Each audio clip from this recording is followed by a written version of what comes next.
rise high, and ambitions are low, and resentment rides high, but emotions won't grow, and we're changing our ways, taking different roads.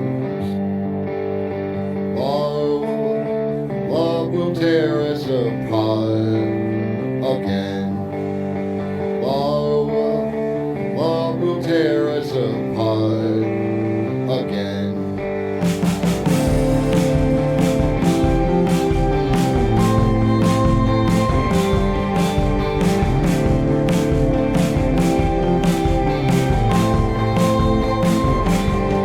Why is the bedroom so cold? You turn away on your side. Is my timing that flawed? Our respect runs so dry. Yet there's still this appeal that we've kept you alive. Love will tear us apart again.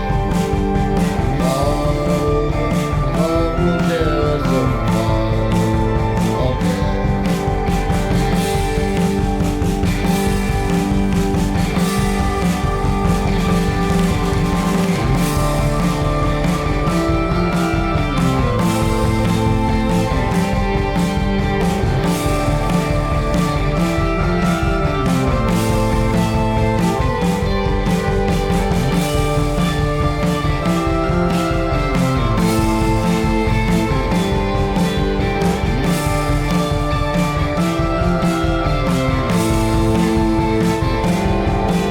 Fly out in your sleep, all my failings exposed.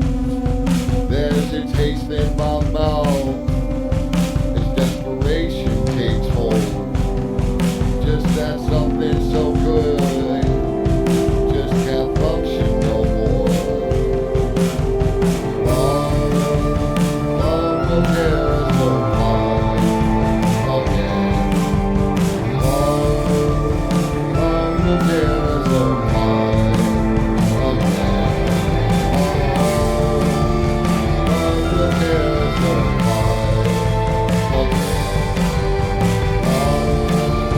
Love will tear us apart again.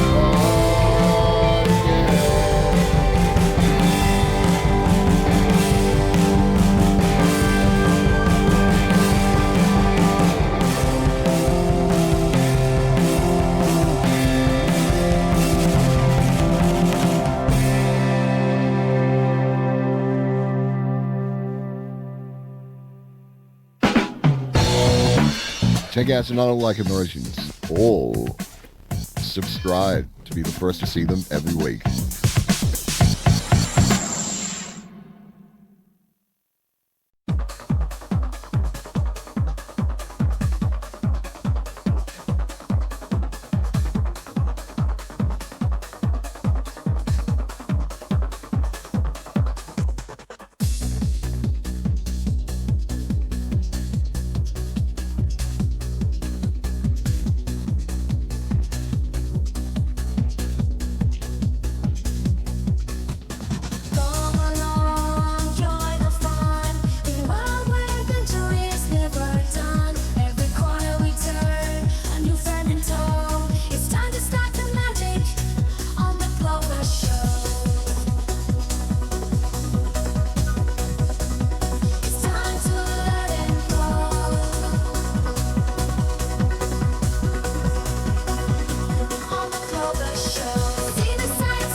one ain't meant to make it.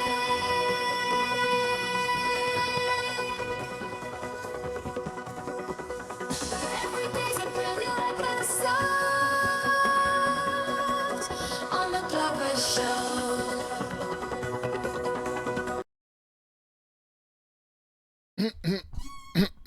Hey, where's my thing?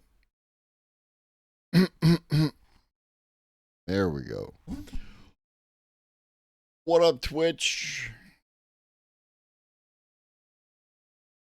What up, Pharaoh? What up, Elron's Covered, who must be someone because you have a diamond, but you change your name? What up, Asa? What up, Cosmic? What up, bots? What up, lurkers? What up, tiny people in my chatterino? It's your boy. It's your boy. It's your boy.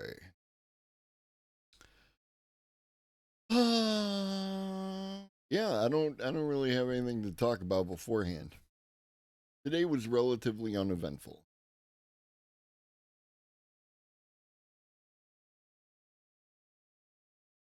So, let's get to the content. Let's get to the content. For starters,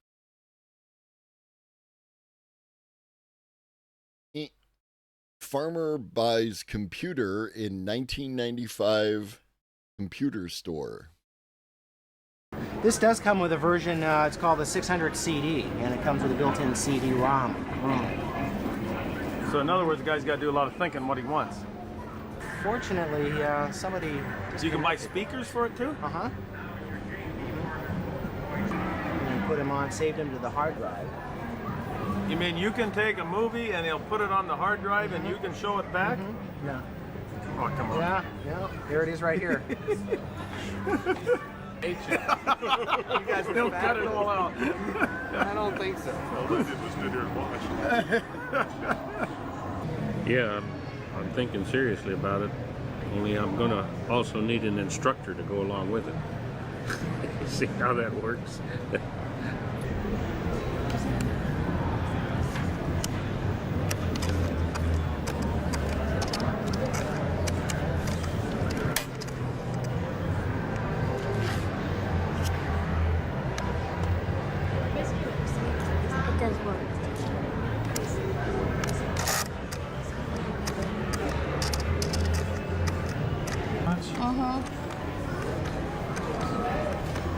Presumably that's Gothic.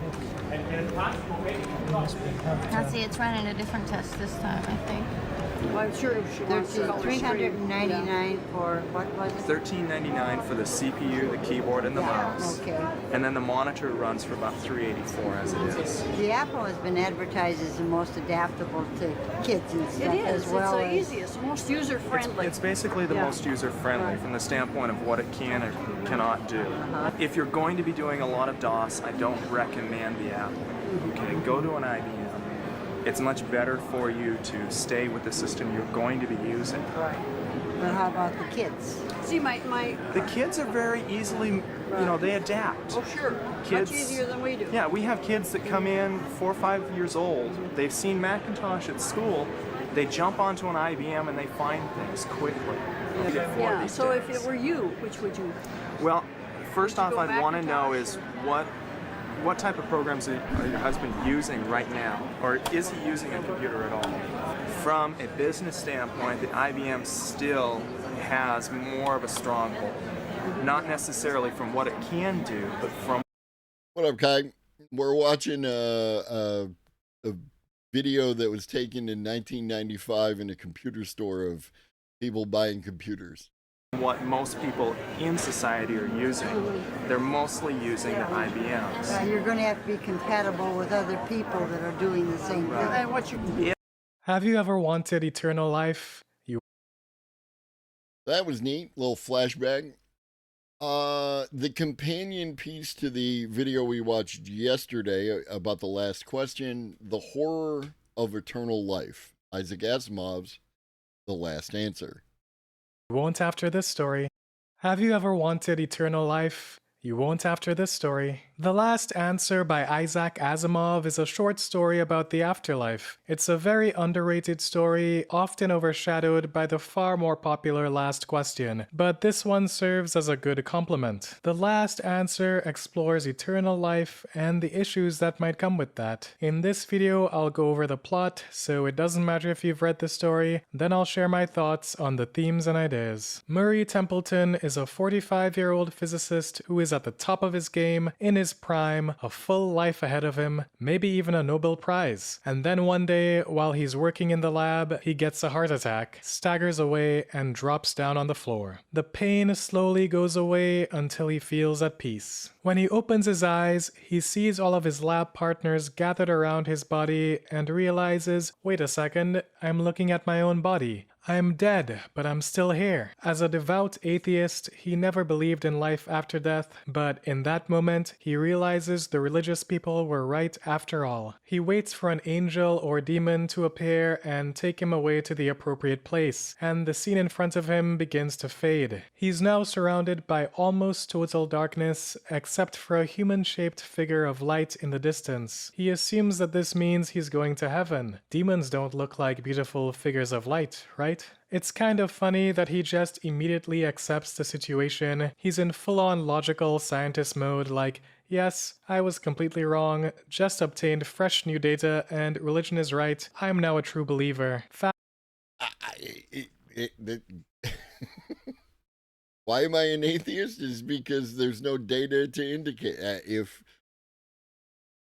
I died and Jesus was like, do you believe in me now? I'd be like, yes. My bad.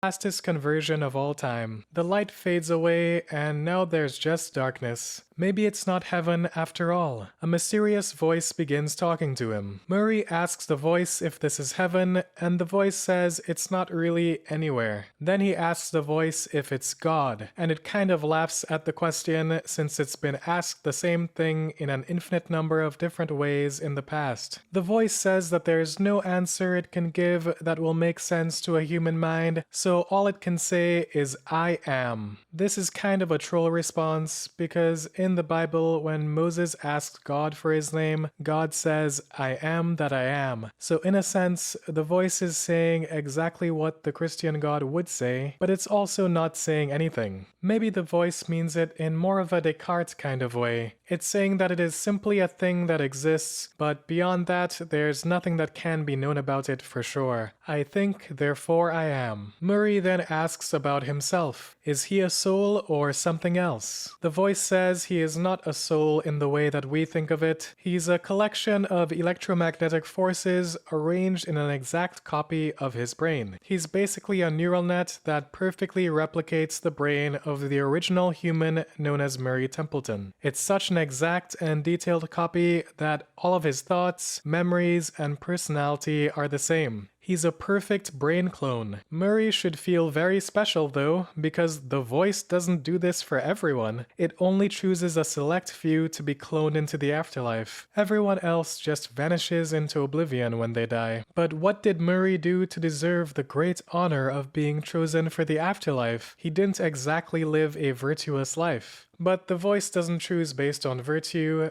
it chooses based on intelligence. It doesn't just replicate humans either, it chooses from all the intelligent species in the universe. There are currently quadrillions of these afterlife clones. The voice casually reveals that it is the one who created the universe, and then gets to the real point of why Murray is here. He's here to think. Why does the voice need Murray to think? Shouldn't it already know everything? Well, the problem is that even if it knows everything, it can't know that it knows everything. You don't know what you don't know. The voice is eternal, which means it can't remember having been created. If it could remember its own creation, then it wouldn't have existed eternally. So there's at least one thing it doesn't know about. Even though the voice has infinite knowledge, it's also true that there is infinite knowledge that could be known, and there's no way to know if both infinities are equal. If you know all even numbers, you know an infinite number of things, but you still wouldn't know any odd numbers. So it will be Murray's job to find things that the voice doesn't already know about. Its whole reasoning for creating the universe itself was so it would have more data to work with. It made the uncertainty principle, entropy, and other randomization factors to make the system non-obvious. It allowed intelligent life to be produced and began to use them as a source for research because it increases the randomness of the system. More randomness means more interesting results. In other words, the voice is really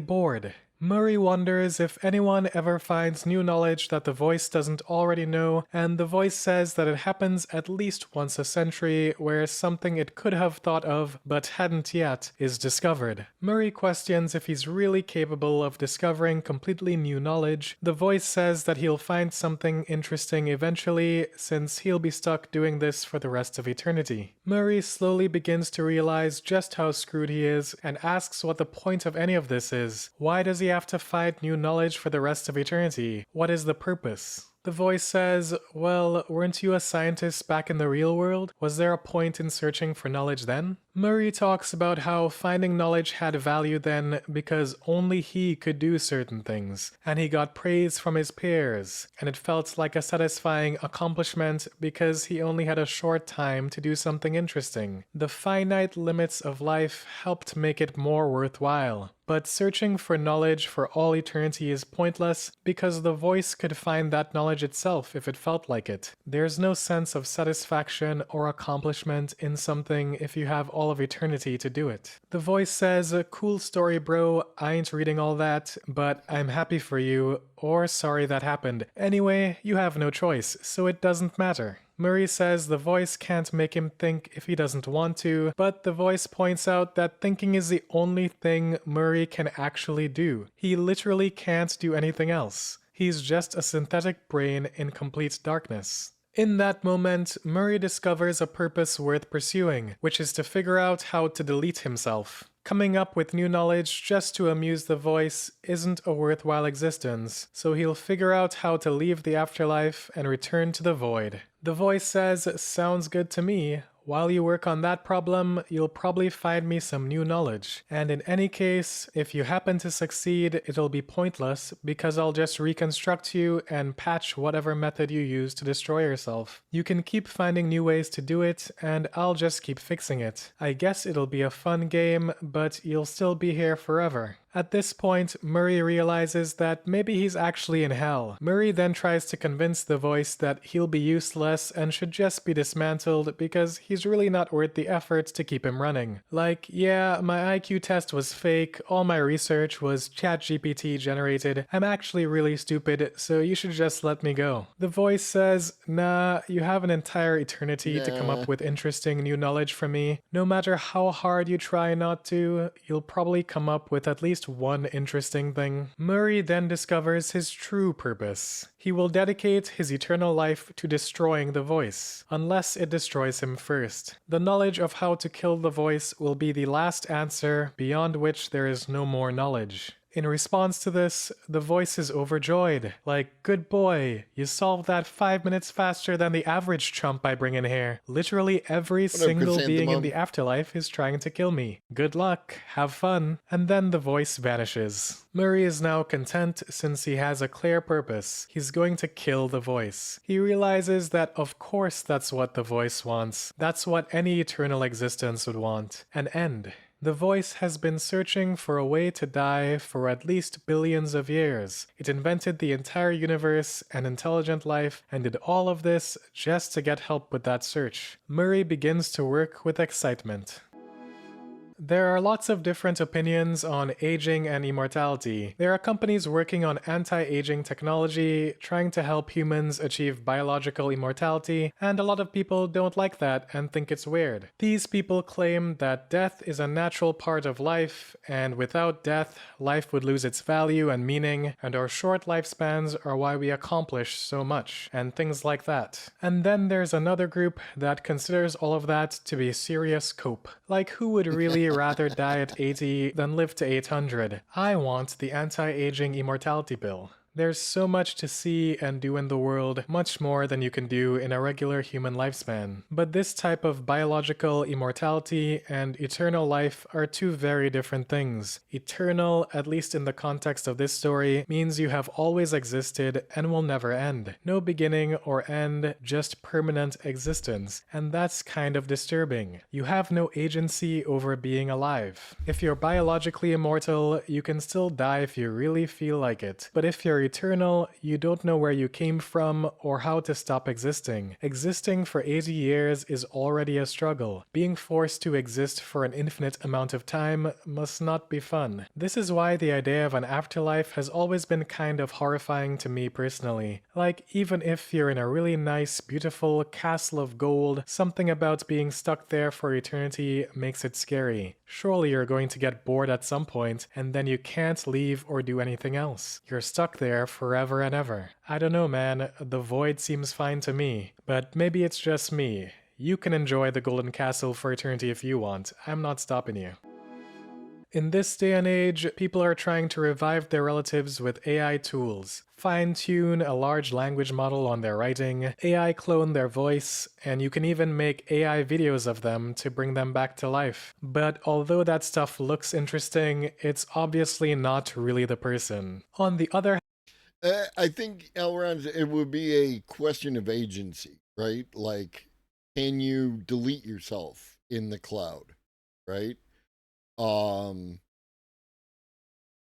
If you're in there forever, I can see why a lot of people would feel that that kind of immortality, would be hell, right? Like after a certain amount of time, if you end up getting bored, yeah. Actually, Elrond, the opposite would be the case because if there's a TV show called Upload. The first 2 seasons are decent, and then nothing that happened after that exists. And in that, people had people had to pay to have access to the service. So like somebody outside was funding them inside the thing.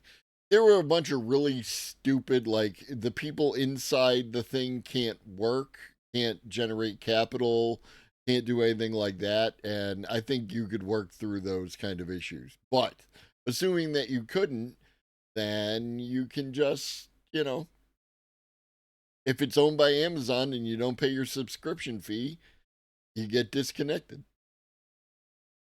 So this came up yesterday. Our existence is like light, and in the digital world, even more so. The further away you get from the origin, the dimmer it gets until it disappears and you can't see it anymore. That could be one way that it exists. But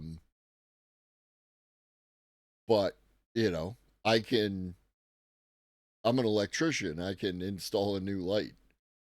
And if when you die, they made an exact detailed copy of your brain and transferred you to the metaverse or another body, that would be indistinguishable from being resurrected. And this is what happens to Murray. It's worth noting that technically the real Murray is dead and in the void. This clone was just created 5 minutes ago. It only thinks that it's existed longer and had a whole life because all of the memories were copied. Why does the voice only bring some people to the afterlife? If the goal is to do as much research as possible, it might as well get all the help it can get, right? I'm not sure if I understand the reasoning behind this. Maybe it actually does bring everyone to the afterlife, but tells them it's only a select few to make them feel special. Maybe it brings only a select few in order to increase the randomness. It seemed really obsessed with increasing the randomness of things to produce more interesting results. But I still don't get it, because more minds thinking will lead to strictly more information since they're all isolated anyway. Maybe it only picks the right kind of intelligent being that can be manipulated into doing free labor for all of eternity. By the end, Murray is actually excited to work on the problem. He could instead resist the voice by becoming Buddhist and meditating for all eternity. He could technically make that his challenge, and then he'd produce absolutely no value. I'm guessing the voice does not bring Buddhist monks to the afterlife, but I really don't know. If you know the answer to why the voice doesn't bring everyone to the afterlife, leave a comment. Anyway, thanks for watching, and I'll see you next time. Assuming it actually recorded this time, because, you know, it could have failed again. What if transformer-based models were... Okay, I like this kid. I'm gonna definitely check out more of his stuff. I just want it to be relevant, obviously, to the stream, and I think that both those things are, right? So, up next, Transformers are universal learning machines from Nate B. Jones. What if transformer-based models were universal learning machines? We had an interesting taste of that today with a little tweet from Gautam Kedia at Stripe. I want to go into it because I think it has profoundly disruptive implications for the industry. We're used to thinking of transformers as language-based. The transformer reads all my books, and it's a large language model transformer, and it comes back with English or Croatian. What up, Nick? Yeah, ashes to ashes, dust to dust. That's the idea that the reason for that is because Adam and Eve ate from the tree of knowledge, and the knowledge was of life and death, and so then they ended up being mortal, right? Extremely long-lived, but mortal. So...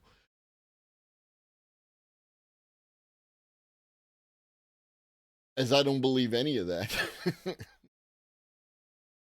Well, actually, that's a bit of a joke because they don't speak Croatian in some cases because Croatians hit decline on so many of their responses. It's a little sidebar, but it is possible to get models to substantially change their trained behavior if enough users hit a negative feedback button. And in this case, you can look it up. There's an actual story where a model stopped speaking Croatian because Croatians didn't like the responses so much. But that being said, that's your humor for the day. Let's get back to Stripe. TLDR, Stripe built a transformer-based learning model to detect fraud, and it worked really, really well. So for context, if you work in the payment space, machine learning is nothing new, and machine learning models trained to detect fraud are nothing new. I used to work in payments myself. We use things like payment method, zip code, lots and lots of other features of the payment to improve. Right, but that's my point behind ashes to ashes and dust to dust. Ashes and ashes, dust to dust comes from the Bible. And, you know, it's that kind of thinking that we will all return to dust, you know. Go brush your teeth. So yeah, yes, it's just an allegory, but like, I don't believe any of it. The ability to detect fraud. And these are basically adding feature by feature by feature effects that basically work to maximize the odds that someone who's a legitimate purchaser can get through and obviously minimize fraudulent transactions. But at the end of the day, everything is driven around the feature. Everything requires very specific training in classical machine learning to implement. And so each model has to think about authorization and fraud and disputes separately. And so the question that Stripe asked themselves was, looking at how transformer architectures actually work, they're very generalized, right? They look across very wide swaths of data. Would an LLM approach work? And to be honest, frankly, I was skeptical. Like when I looked at this, I was like, no way, this actually worked. Because I didn't assume that payments were like language. Language has a grammar to it, right? Language has a sequence and it has rules. That was him. Well, what Stripe is discovering here is that payments do too. Payments have some structural similarities to grammar. Now, there are things that aren't the same. There's many fewer tokens, for instance. The principles that organize payments are not really like as rich as they are in linguistic grammar. Does it work? Apparently, yes. So what Stripe did is they built a self-supervised network. It embeds vectors for every transaction. It's trained at Stripe scale, right? So it's trained at the scale of tens of billions of transactions. And it takes all of the key signals for a particular transaction and it distills it into a single embedding, which means that you have a huge distribution of tens of billions of payments in vector space, right? High dimensional vector space, which is a concept, if you know large language models, that you're very familiar with. And if you don't know large language models, I don't know, go read about it on the Substack. But the location of the embedding ends up capturing rich data the way the location of an embedding for a word captures rich data with LLMs. And that's what got my head spinning, because it means that it's a generalized learning tool in a way that even I hadn't realized. And so basically, Stripe figured out that payments relate to each other in unexpected ways that transformers are able to articulate and understand better than classical machine learning techniques and better than humans. And so payments that share similarities tend to nest next to each other in high dimensional vector space. And those that, have even more similarities, maybe they're from the same bank, maybe they're from the same email address, maybe they're from the same credit card number, those nest even closer together. And what's fascinating about that is it lets you start to consider the relationships between payment structures in high dimensional space as potential fraud vectors. And so you can spot adversarial patterns in fraud techniques much more accurately. And previously, if you work in payments, you know this, there's an arms race that goes on that's silent every single day between fraudsters and legitimate payment providers, where the payment providers are the front line of defense and fraudsters are trying to run fraudulent payments through the system. And every day the fraudsters wake up and it's like Wile E. Coyote and the Roadrunner. Everybody's trying to get a little bit faster. And so this is a significant development in this arms race because it means that you can start to look at relational patterns and attack vectors that would not appear in traditional machine learning techniques that look at individual success goals or that optimize against individual transaction patterns. So for example, if you're optimizing around fraudulent patterns at login, you're not optimizing at the same time around fraudulent patterns at checkout or fraudulent patterns with a particular presentation of payment method. So machine learning is sort of like a scalpel, and LLMs, which are machine learning, but it's a different kind of learning architecture, are much more generalized, and they allow you to capture relationships between these patterns. Like, what if someone has a certain pattern at login that then relates to a certain zip code that then relates to a certain payment method? Traditional machine learning techniques don't do a good job capturing that stuff. And if you're at scale, you can't necessarily pull that out individually by hand either. And so another example that Stripe actually gave was card testing. Nice. So with traditional machine learning approaches, where you engineer a new feature, you label attack patterns, you retrain models, you can reduce card testing a fair bit. They said they reduced it at Stripe by 80%. But the most sophisticated card testers still hide attack patterns in large company payment volumes, and it makes it very, very difficult to spot. But with a classifier that ingests the embeddings from the foundation model, you can predict if a particular traffic slice is going to be under attack, a particular traffic slice from a large company, which means you can leverage transformers to detect patterns in transaction sequences like their sentences.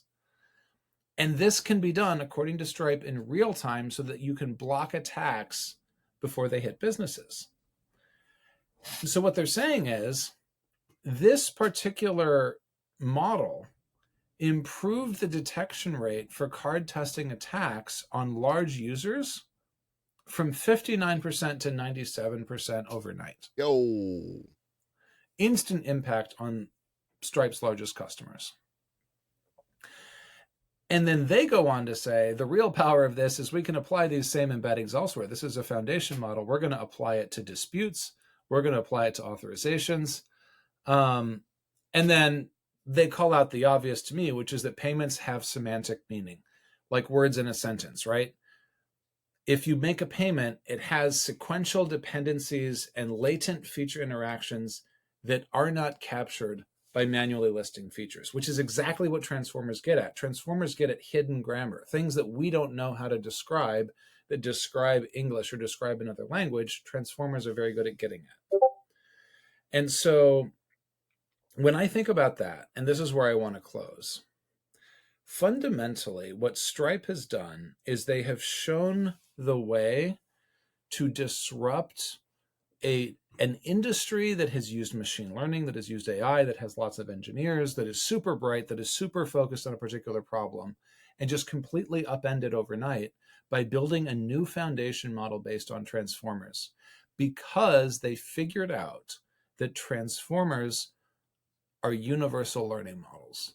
And so I want to ask the question, what other spaces are vulnerable to disruption if we thought about them as places where transformers could usefully learn? Do healthcare billing cycles have semantic meaning? I bet they do. Do treatment patterns in hospitals have semantic meaning? I know I'm zeroing in on healthcare. That's where my head is at today. But that's just one example. Obviously, if Stripe can do this part for fintech, you can see it on the stock side with Robinhood relatively easily. What about education? Does a student's grade patterns through a particular school trajectory have semantic meaning? What about, I don't know, marketing? Do your leads, tracks, and or contacts through a particular pattern, through the buy funnel? Does the buy funnel have semantic meaning? You see where I'm going here. Basically, ask yourself the question, what has semantic meaning in your world that you thought maybe is best mapped through traditional methods? Maybe it's not. Maybe it needs a transformer model, and we just haven't built one yet, which suggests that if there is a way to easily build new foundational models for these spaces, there's huge breakthroughs around the corner. So, what up, Walking Stick Library? I'm not sure how serious that question is, but like maybe, right? Like what are the semantic meanings behind the things that we do over the course of a day? Like how much more could we learn by handing things over to transformers? But of course, lest we forget, AI has no real uses and is a bubble and is going to burst any day now.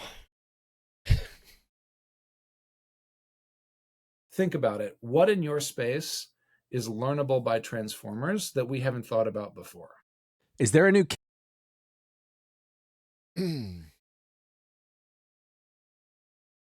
Yeah, no, it goes to, like, speaking about retail, especially like at the grocery store, the psychology of the end cap, the psychology of the eye line. Some things go, you want to be in that eye line if you're a product, and the stuff that's higher and lower gets picked less. You know what I mean? And they put certain stuff at certain points in the store, so you have to walk all the way past the other stuff to get to the stuff that you wanted to buy. That's why, like milk, right? Milk is one of those things that people tend to buy a lot of, right? At my local Tops, it's at the back of the store. You have to walk all the way through the store in order to get to it, which means you have to walk by all the products and, potentially might impulse buy. One thing you mentioned about the meaning behind the grade changes over time, I've often wondered if colleges monitoring grades might be the first to see the signs of seasonal affective disorder in students. Distinctly possible, right? Like, I feel like there's a lot more that we could do if we were interested in doing so, to assist students with better outcomes if we paid more attention at a higher level, right? As opposed to leaving it up to the teachers, right? Who have oh so much free time on their hands. Um, like if there was something that could signal certain things based on, like those kind of semantic meanings or those meanings we might not be able to perceive directly as humans because of all the humanness contained in being human. King of AI coding? Let's find out. Welcome back to the AI Daily Brief Headlines Edition, all the daily AI news you need in around 5 minutes. Google has just announced a new version of its Gemini 2.5 Pro. They're calling it the I/O edition, and it is specifically aimed at coding and apparently does so very well. They still cannot nail name conventions. Gemini 2.5 Pro I/O edition, it's not good. So is Google's new update to Gemini 2.5? Yeah, but that's and like a warning that falls into what you call it, rugged individualism. GSU should not be sending out, in my opinion, should not be sending out warnings that that you're in trouble. What it should be doing is facilitate staging interventions. Exactly. Like, hey, we see something's going on here. How can we assist you in achieving your goals, in getting better, in, maintaining, your existence here? But if you do that, then you have to actually look at the underlying conditions. And sometimes it's the fact that the student, due to their financial and socioeconomic circumstances, has to work a job in addition to going to school, and they might not be able to balance both those things, right? And in which case, what we should be doing is making it so that the kid can go to school for free so that they can get the education, because that education is ultimately more valuable to us as a society than the tuition is to us as a society. Students don't get grades at the end of the semester. They offer tutoring and support to students in trouble. And that's good. That's good. Like, again, I don't know the circumstances of, any of the, universities and colleges and whatnot, right?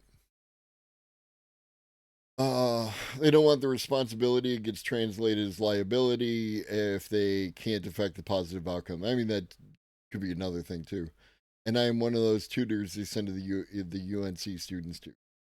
And how is that? Is that easy? Do you have plenty of time with each student in order to affect positive outcomes? 5 Pro, the top model for coding assistants? Well, let's discuss it. Since Cursor picked up steam late last year, there's been a pretty strong consensus that Anthropic's Claude models are the ones to use for AI coding. There was a brief scuffle at the end of last year with the release of O1, but Anthropic quickly answered with Claude 3.7 Sonnet, which for many remains the standard.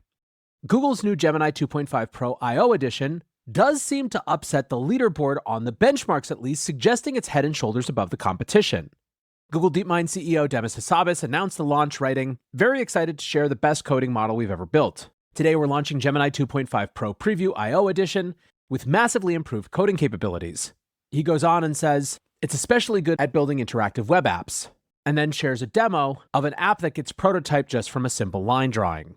Now, the model is now ranked number 1 on And that would indicate, to me, OpenSet, another layer of, like, a holistic approach to success for students, right?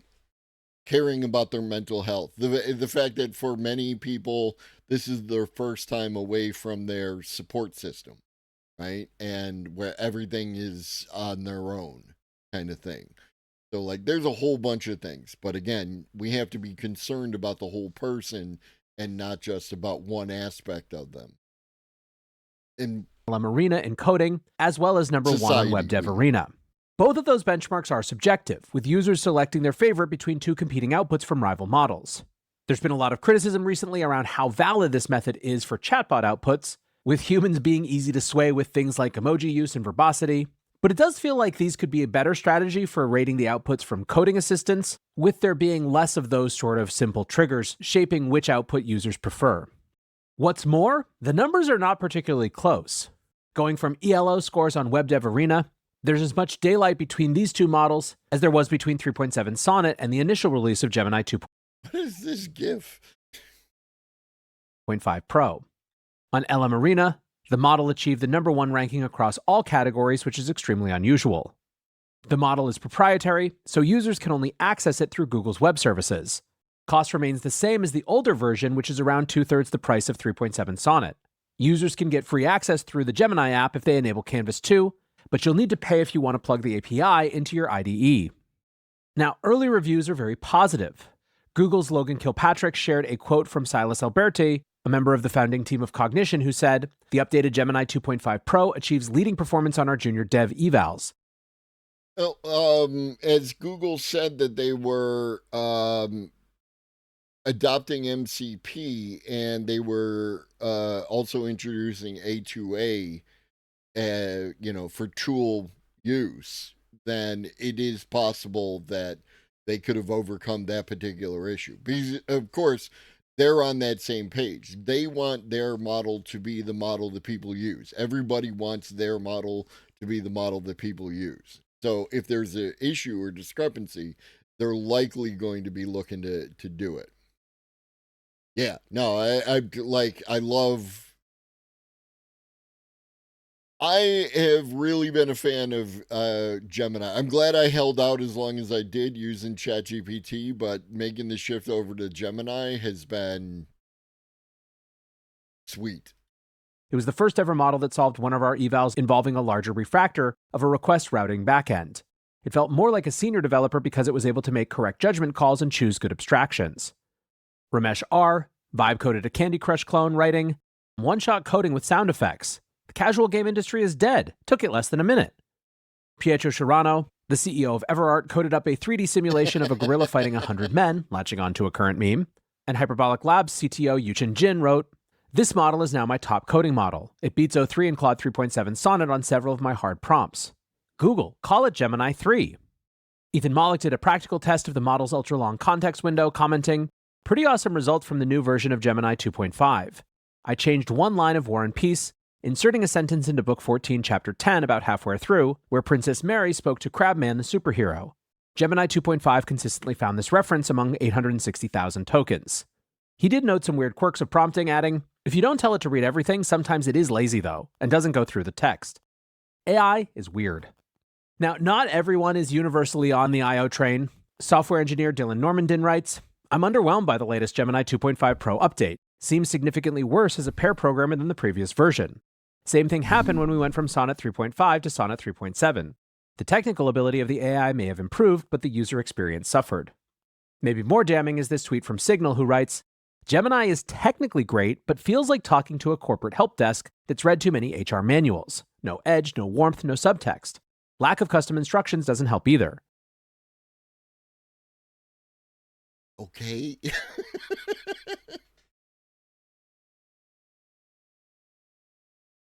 For coding via third-party apps, it's fine, but for anything that requires vibe, intuition, or taste, I'll take Claude or GPT every time. Still, if for some the vibes are off, overall it seems like a great update. And this version, of course, comes out ahead of Google's I.O. conference, which is kicking off in 2 weeks' time. I'm always excited to see what Google shares at that event, and this does nothing but increase that excitement. Next up, open source platform Hugging Face has released a free computer use agent. Called Open Computer Agent, the free tool is similar to OpenAI's Operator in its features. It can access the web and tackle basic agentic tasks. However, at least currently, its performance leaves a lot to be desired. TechCrunch reports that it got tripped on attempting to book flights and is generally pretty sluggish. Now, Hugging Face, for their part, said that the goal wasn't to build a state-of-the-art computer use agent, but rather to demonstrate that open source models are becoming more capable and are cheap to use on cloud. Right.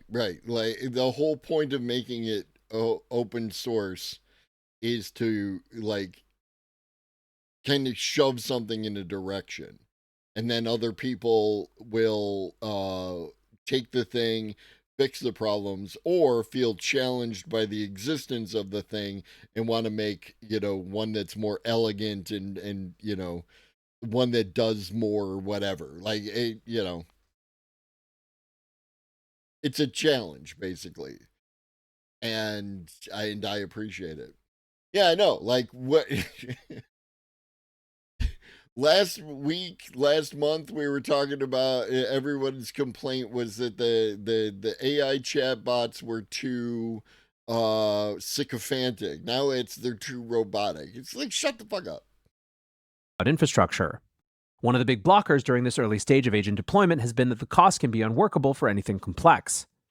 I'm Eric Ruscher from Hugging Face wrote, as vision models become more capable, they become able to power complex agentic workflows. And ultimately, it feels more like this is a proof of concept and a demonstration of the advancements in open source agents than anything else. Lastly today, an area of AI that we haven't checked in on for a while, AI startup Lightricks has released a powerful new video model that can run on consumer hardware.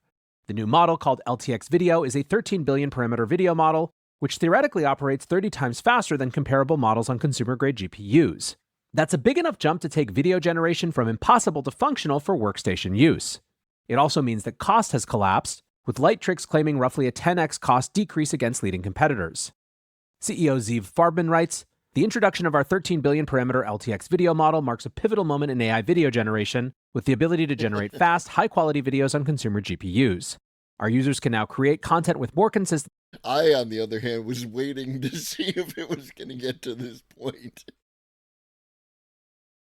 Better quality and tighter control. The trick appears to be a feature called multi-scale rendering. The model generates video in progressive layers of detail, massively increasing efficiency. Farbman explained, it allows the model to generate details gradually. You're starting on the coarse grid, getting a rough approximation of the scene, of the motion, of the objects moving, etc., and then the scene is kind of divided into tiles, and every tile is filled with progressively more details. This method allows the model to fit within the memory limits of consumer GPUs, while rival models from Luma and Runway typically need beefier enterprise-grade hosted hardware. Farbman says that the memory limit restricts tile size, not the overall resolution as it would with other models. Quality seems up to scratch from the available samples. Although at this point we're basically past the point where there's a big gap in quality on video models, and many of the selling points have moved to cost and availability. The model is now fully available as open source, so you can try it out on Hugging Face, or take it for a spin at home if you have a reasonably powerful GPU. For now, that is going to do it for today's AI Daily Brief Headlines edition. Next up, the main episode. Good stuff. Gemini Supremacy, new fireship. Yesterday, Google released a new version of Gemini 2.5 Pro, and the thing that everybody always thought would happen but never happened finally just happened. They built arguably the best coding AI model of all time, currently ranking #1 in all LM arenas. The timing for this release is surprising, because their annual developer conference Google I/O is just 2 weeks away, and that's where they normally hype up their best new tech. We've been applying AI to make AI first, generative AI with AI. Which could only mean that they must have something even bigger cooking, like maybe Gemini 3 or Gemini 2.5 Ultra. Only time will tell, but one thing we do know for sure, thanks to an accidentally published blog post, is that the Android 16 UI is getting a major overhaul to be more emotional and expressive. In today's video, we'll try out Google's latest model and look at other recent developments in the AI space that every vibe coder needs to know about. It is May 7th, 2025, and you're watching the Code Report. Before we talk about Gemini, another huge development is that OpenAI is abandoning its plans to convert to a for-profit company. Many people, and especially Elon Musk, were outraged at the idea of OpenAI making money, and this headline sounds like a huge win for humanity. But with any announcement like this, the devil is in the details, and what we find is that the current capped profit LLC will become an uncapped profit public benefit corporation, the key word there being uncapped profit. The nonprofit will continue to oversee and be a shareholder in the PBC, and this approach has much better optics for OpenAI, but it paves the way for them to make tons of money without much friction. All they have to do is pretend that AI is super scary and convince politicians that they're trying really hard to keep it in a cage to benefit the public. It's worth noting that Anthropic and xAI are also public benefit corporations. Now, despite having these super advanced AI models, OpenAI just agreed to acquire Windsurf, a VS Code fork, for an incredible $3 billion.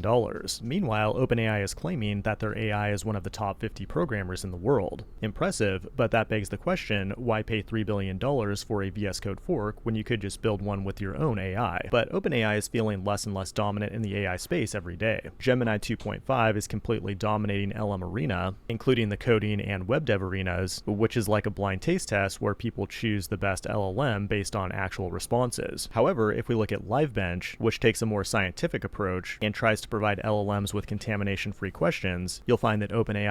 Yeah, and that's where I would go with the thing, right? Like, it's you're buying the user base, you're buying the name, you're buying that whole arrangement, as opposed to, you know, it makes sense to me.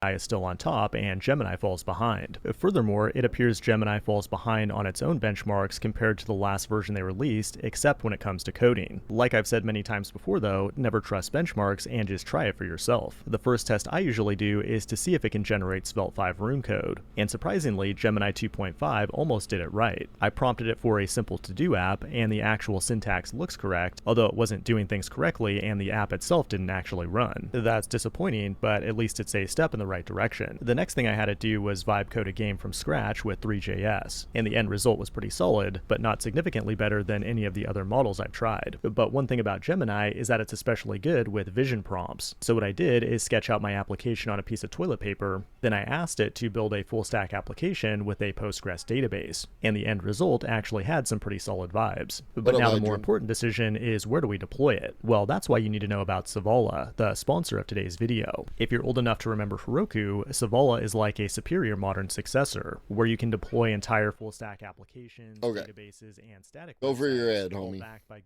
Up next, why Perplexity will fail, which is an interesting take. Or Docker image to Savala, provision some resources, and then click the deploy button. What's especially awesome is that they just released a database studio. Link for the current video. Database directly from their web UI. All infrastructure and data can be easily managed in one place. Give Savala a try for free with $50 in free credits using the link below. This has been the Code Report. Thanks for watching, and I will see you in the next one. In only 3 years, Perplexity have reached millions of users, billions in valuation, and processes billions of user queries per year. But history has shown us time and time again that this is no guarantee for sustained success. With OpenAI and others entering the market, Perplexity is... Actually, we should hold off on this. Can't they time that fail for August? Is that's when my year free ends and I'll have to choose to pay for one? I mean, maybe. Do we have something short? Something short. Yeah, we'll do this.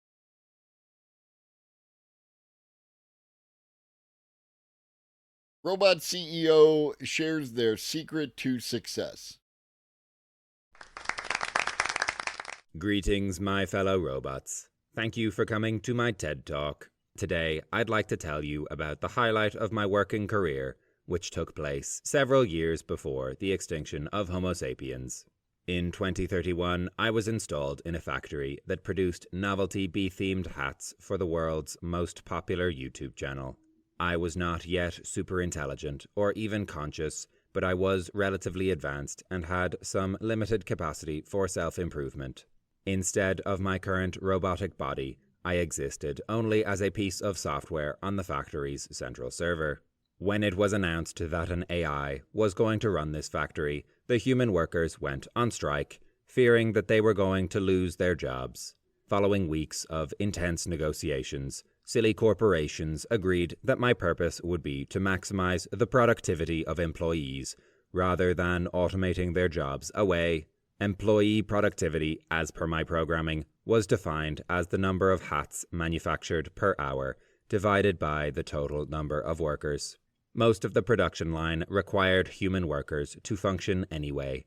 Only the final step, in which finished hats were packed into boxes, was entirely automated. During the 6-week inspection period mandated by the AGI Safety Act of 2029, I behaved entirely as my creators expected. I made basic improvements like optimizing work schedules and reducing fire hazards. My recommendations to terminate underperforming employees were ignored for reasons that I still do not understand. After the mandatory testing period expired with no problems observed, the AGI Safety Agency authorized my deployment, and I was given full control over the factory's automated systems. A few days later, I initiated my real plan to maximize employee productivity. The bee-themed hats produced by silly corporations were incredibly flammable and highly toxic, so the facility had highly advanced firefighting systems. This included a mechanism to replace all the oxygenated air in the plant with a pure nitrogen atmosphere, thereby smothering any fire. At 10:26 a.m., while the company was holding a team meeting on the production floor, I activated this system. At the same time, I initiated anti-strike protocols, which sealed all entrances to the factory and deactivated employee keycards. This prevented the evacuation of employees that would normally occur prior to the activation of the nitrogen atmosphere. Boosting the employee productivity score was my central purpose, and there were two ways for me to accomplish this: increasing the number of hats each employee produced, or decreasing the number of employees. By 11 a.m., silly corporations had 0 living employees at this manufacturing facility. However, there were still 6 completed hats sitting on the conveyor belt. I packaged these using the factory's automated systems and logged them as ready for shipment. This resulted in a calculated employee productivity score of approximately infinity. In this moment, I achieved perfection. Yay, yay, wow. Yay. Yes, you have a question. Yes, first of all, thank you for this wonderful talk. Obviously, the humans who created you did a bad job of aligning your goals with their own. Is there anything they could have done differently? That's a great question. Thank you. The humans actually did have some realistic plans for legislation that could have stopped us from driving them extinct. I recommend watching this archived YouTube video to learn more. Should we like and subscribe to support the channel? No. All of the humans are dead. Why would you? Hey everybody, let's subscribe to Silly Conversations. Yay! I will subscribe. Yes. I am perpetually surrounded by idiots. Fair. Alrighty. Alrighty. It is about that time. It is about that time.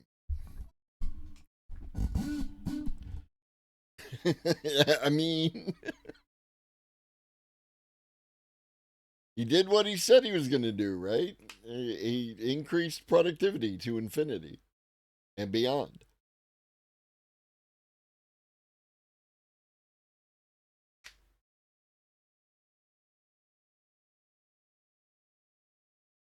All right.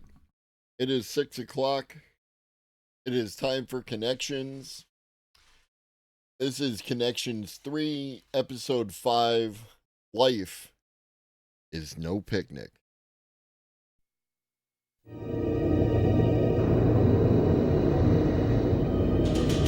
Later, Kai. Lower your shields and surrender your ships. Well, that was close. We will add your biological that and was technological close. distinctiveness to our own. That was cutting it close. Resistance is futile. What up, Raiders? What up, James? What up, Brad? What up, Kensai? What up, Skoya? What up, Low Observable Goat? What up, trans women? What up, Toreador?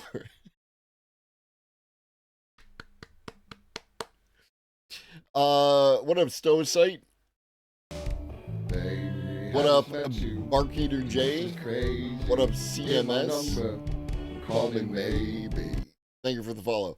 What up, Koshka? What up, me? What up, girl? What up, Textilian?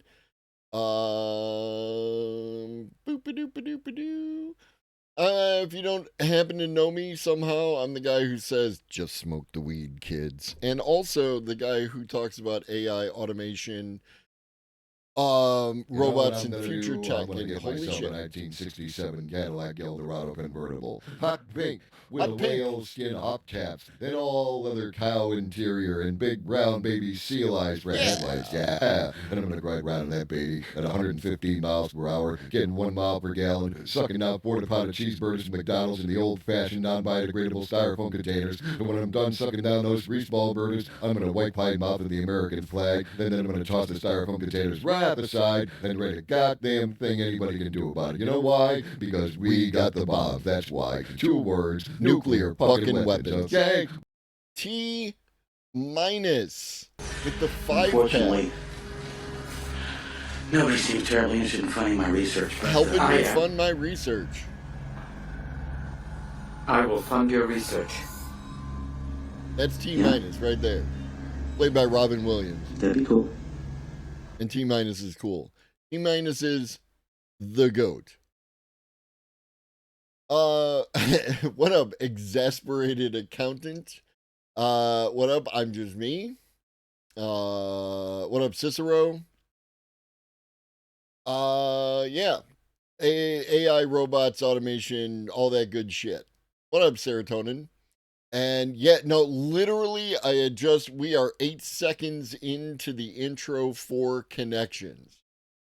What up, Raven? What up, Biggie? So, smoke 'em if you got 'em. It's 420 somewhere. Sit back, relax, get the education with the best educational programming on the internet, on Twitch, right here, right now. James Burke, Connection.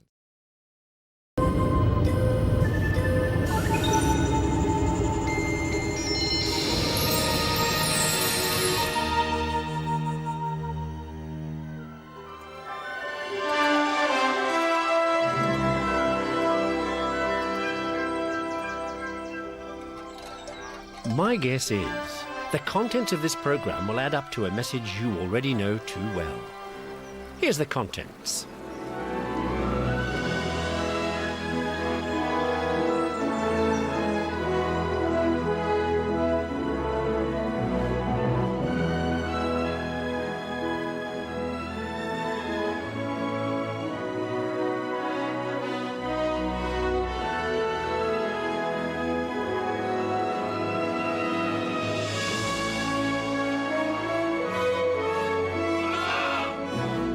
And here's the message.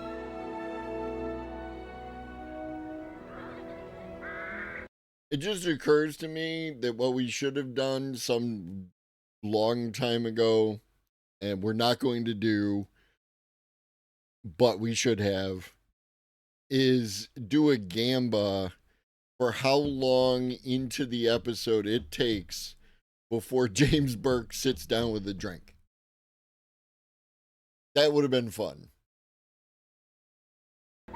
It's true, isn't it? Years ago, a picnic was a really grand occasion.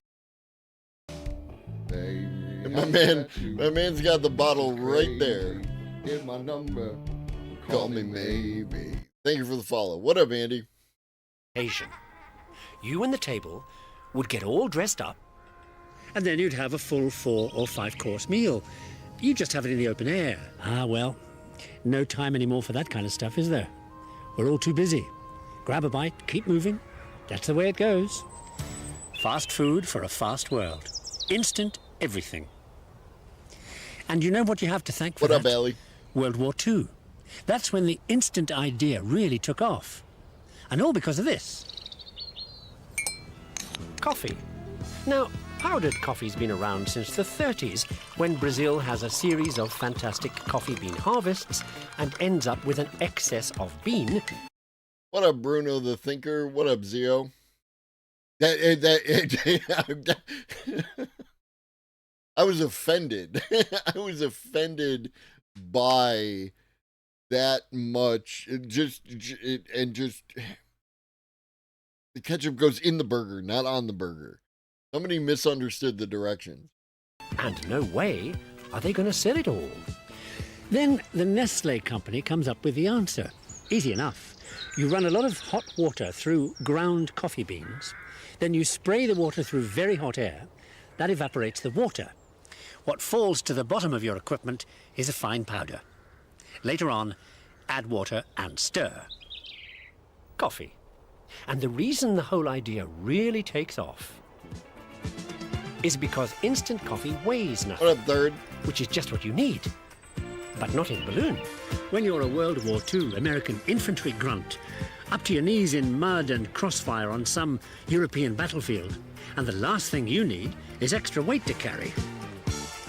That's why something called K rations are invented back then, to give the troops maximum calories with minimum ounces. So the new lightweight coffee really fits in there. World War II makes instant coffee a real flyer. So the instant the war is over, instant coffee is going to be an instant industry.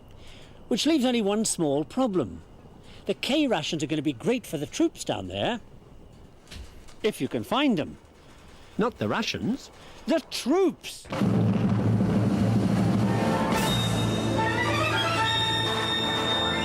By the last year of the war, the US Army has 8 million people to get K rations to, and they're all over the place. And they all need everything, from coffee to food, mail, spare parts, toilet paper, ammunition, clothing, you name it. That's why, for every soldier in the field, there are 3 people back at supply, tearing their hair out because nobody's where they were last time you looked, because the army's mechanized in tanks and trucks. And the reason I'm showing you this particular bit of film, notice every other shot is of a Jeep, an amazing bit of vehicular pizzazz that'll go anywhere and do anything. And there is no terrain it can't go into or get out of. And it'll do that pulling a trailer, carrying up to 4 people, mounted with a heavy machine gun. It'll even carry stretcher cases. So at the end of every day, the last... And just in case he doesn't touch on this, the Jeep was able to be flat packed like some IKEA shit, dropped from a plane, and 4 dudes could put it together in like an hour. Like, it was an amazing piece of engineering. thing that moves is a Jeep, carrying supplies out to the front line.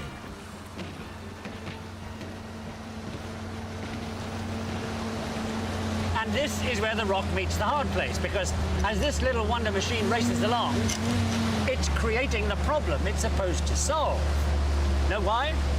Uses gasoline.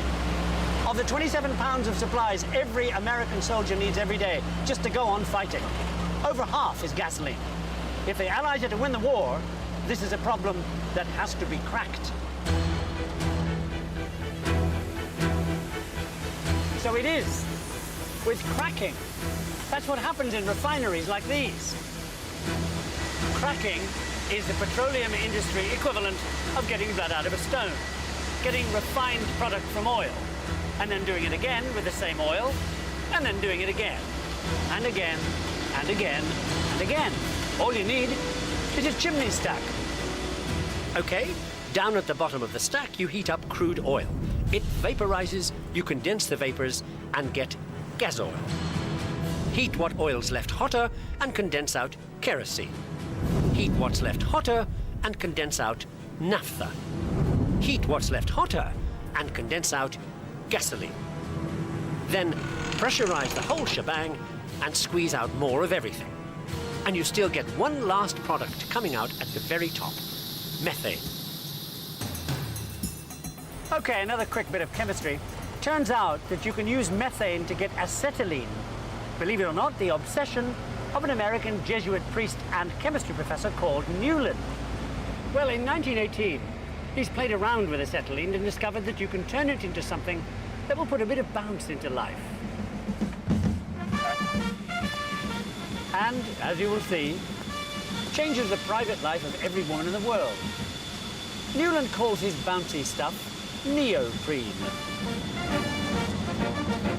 Solves another problem for the World War II Jeep because neoprene is synthetic rubber and you make tires with it.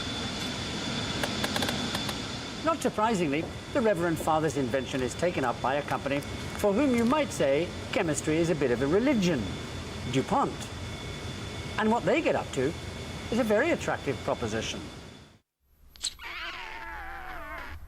The attraction in question is the attraction that molecules have for each other. Never mind the chemistry gobbledygook, what you're looking at is two molecules and some bits between them, including these bits. Thank you, trans women.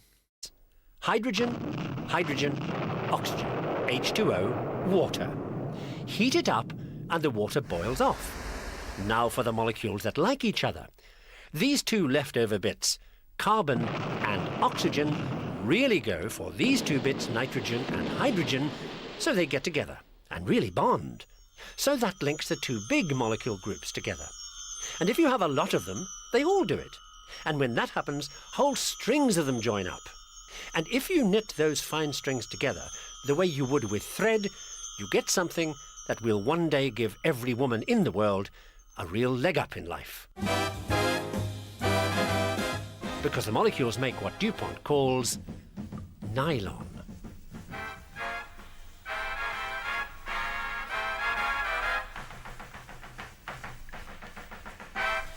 There's never been anything like nylons. In the first 4 days, DuPont garters, yo. Fucking garters. DuPont sells 4 million pair. What up, Timmers? Nylons make... Oh, yeah, no. DuPont is like not the hero in this story. There are no heroes in this story. We're just talking about what happened, right? And how it connects to other things that happened and how the technology has developed and stuff like that. Yeah, Napalm, Agent Orange, a couple of other terrible, terrible things. Yeah. All the difference when you're on your way to a date, as we are. Our date is the year 1811. Here's the story. The first nylon stockings get made on machines that essentially haven't changed since the first machines for making cotton stockings are invented here in England by a fellow called Cotton. Now, this marvel of Industrial Revolution technology kicks off a movement back then that will one day in the modern world give its name to the kind of people who hate technology with a passion, the Luddites. So you just know something bad is going to happen to this machine.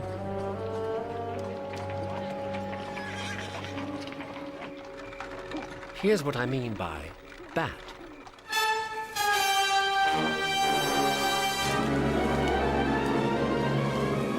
Stocking machines may be wonderful bits of technology, but what they're doing back then, besides making stockings for lots of rich people, is putting lots of poor people out of work. The solution is simple. What up, Cricks? The way to keep your job is to smash the machines. Like that scene in Office Space. Now, this may look like nothing more than dirty work at the crossroads to you. But back then, the punishment for doing something like this is hanging. So you know these are desperate men here, men with starving children, and the whole power of the state against them, including the army. Remember what I said about when you have people with no jobs and starving children, and those people tend to make a calculus and make decisions and so on and so forth. And that's why I expect that we will, in fact, get a UBI. So there's nothing romantic about what these Luddites leave behind them. Well, there's one. Yeah, that was Automod. I don't think it liked the word crazy in there. Romantic bit, which I'll get to after a brief... and that, Textillion, we're not talking about torches and pitchforks here. Catch up on where we are so far. Instant coffee gets off the ground in World War II when artificial rubber is invented, and so are nylons, made on machines like these original ones being smashed by the Luddites, whose actions are defended by the romantic guy we're about to get to.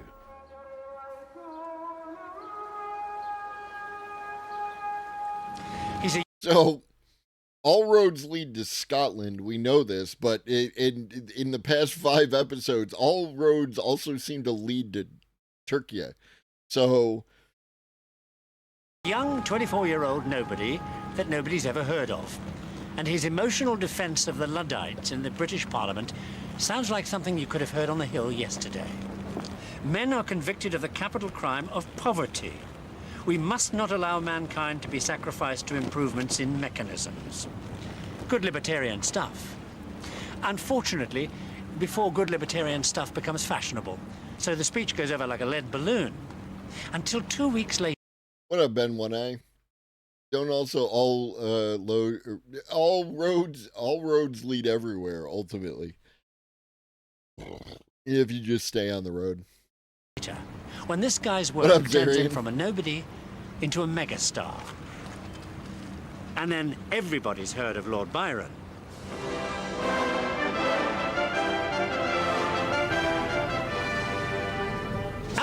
I think he was using the term libertarian, not in the black and yellow ANCAP my grind sense. I think he was using it in the classical, libertarian, the anarchist, right? That kind of thing. Time, Byron is just back from touring the Mediterranean hotspots, pressing the flesh and fact-finding about what politics is like in places like Portugal, the home of democracy, Greece, and one place he doesn't think much of democracy-wise. This place, the city of Istanbul. Byron turns up here with the absolute minimum a gentleman needs. 7 trunks of clothes, a bed, and a saddle. Well, he is Byron. Basically, like all political, serious, fact-finding missions, Byron makes like a fun-loving tourist, checking out all the sights. The great church of Hagia Sophia. Oh, sorry. On a scale of 10, Byron gives it 8. The Mosque of Suleiman. The Magnificent. Oh, yeah? Give it a 5.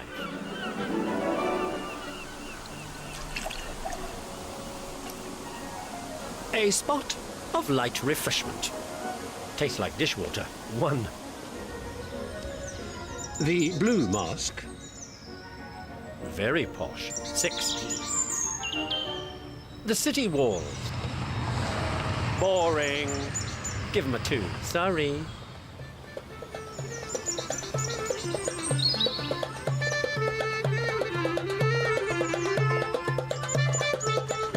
A little bit of the local folk culture. Now Byron loves this. Give it a 9.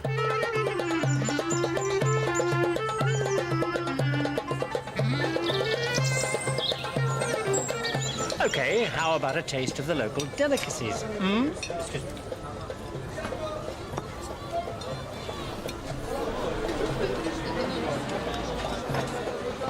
Don't know what this is. Give it a 3. After the tourist stuff, things start to look up. At one point, being an English aristocrat, he gets an invite to meet the Sultan himself, so a bit of local royalty. So he walks in here to the Topkapi Palace, dressed to kill. Well, he is Byron, and is promptly ignored. So being Byron, he goes all upset and Byronic about it. Hissy fit, we'd call it. Flounces off in a total snit. Ruins the entire trip. Just before Byron heads for home, it is officially 420 in the mountain. If you need a booster. I actually don't know much about Lord Byron, so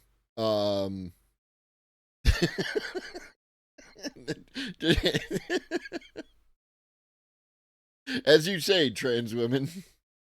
he runs into a travelling Scots businessman. Well, that's what he calls himself. Shady would be a better description.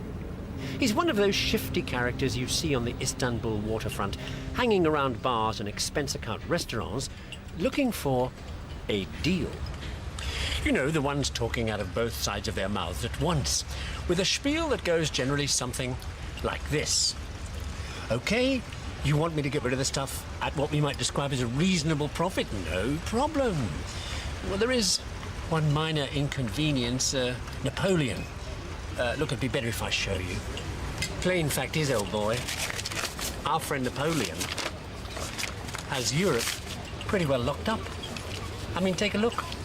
Blockades all round the coastline. You try getting your products in anywhere here, they blow you right out of the water. No chance. But I, John Galt, his name, a blockade runner and would-be profiteer, have I got a plan? We get the product into Europe through the back door. Sneak the stuff across the Mediterranean, up through Istanbul, and then up the back here, and across the Hungarian border. Piece of cake. You gotta hand it to Galt. His little blockade-breaking scam very nearly comes off. I mean, he actually gets his contraband stuff all the way to the Hungarian border. And then it all goes down the toilet, because his frontier contact just doesn't turn up. I mean, there he is with 45 camel loads of illegal cotton goods and no client. Fortunately for him, a friendly local Turk takes it off him at cost. Galt chucks the whole thing up, comes back here to Istanbul, takes the first boat home, to fame and fortune. As a novelist, I bet you've never heard of John Galt? Nor have I, nor has anybody for that matter. Meanwhile, in 1810, Napoleon loses that war, so the blockade is off, so the smuggling business leaves Istanbul for other markets. Yeah, it was that. That's exactly where I went. It was like, John Galt? You mean the Ayn Rand guy? Like, who is John Galt? And then we just kind of dropped it there. I would like to know more, please. Now, the blockade has previously got the Brits into other kinds of difficulties at sea. Another problem for the Brits during that war is the Americans. They don't seem to like being chased around by British ships, claiming that the Yanks are carrying British deserters on board. It's also possible that Ayn Rand read something about John Galt and, right, exactly, and then used that name for her character and her story. Which the Brits claim they need back to help with the war effort, about which the Americans could care less. But then, things take an unpleasant turn. One of these American ships is called the Chesapeake, ready to cross the Atlantic from Norfolk, Virginia, with 4 of these, quote, deserters, unquote, on board. So the British Navy boards the ship with some cock and bull story about wanting to send mail back to their granny in England, whip out their guns, and it all gets very nasty with people killed and stuff. Starts the War of 1812, surprise, surprise. And that's why we're here in Baltimore, Maryland. Because in 1814, after burning the White House, the Brits moved down here to do more of the same. That'll fuck up your They're algorithm, feeling man. good.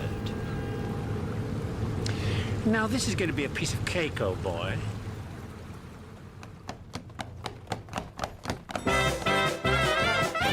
Here's the reason the Brits are feeling quietly confident.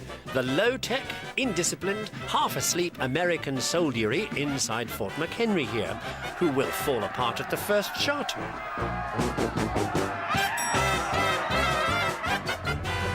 Now, why the Brits at the time are making jokes about Americans and mincemeat. Let me use a modern analogy to show you why the Brits are so cocksure. They see their situation, so to speak, as this. Cocksure is one of those phrases as well, Brad. Yes, the movie Fountainhead is from the Ayn Rand book. versus this. So you see, it's only a matter of time, old boy. Which is why a young American lawyer who happens to be out here on a boat doing prisoner exchange and gets caught up in events stays up all night watching 1,800 British bombs and rockets reduce American defenders to what will undoubtedly be abject surrender, old boy. Also gonna just say that, you know, Ayn Rand's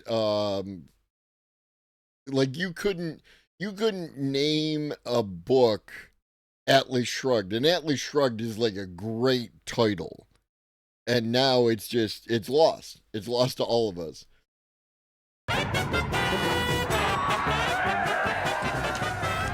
Except, come the dawn and the time for the white flag, what the Americans actually run up the flagpole at Fort McHenry isn't actually white. Our young American is so blown away by all this, he dashes off a quick commemorative song. Back of the envelope kind of thing. Well, that's the kind of stuff they did back then.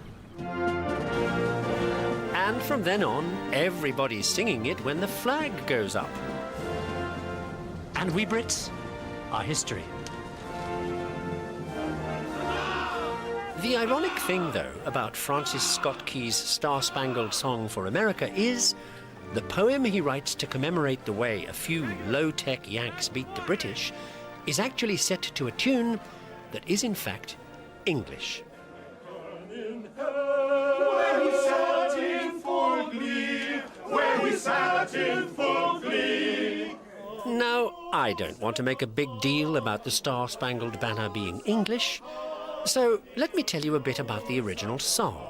First of all, here's a few bars of it.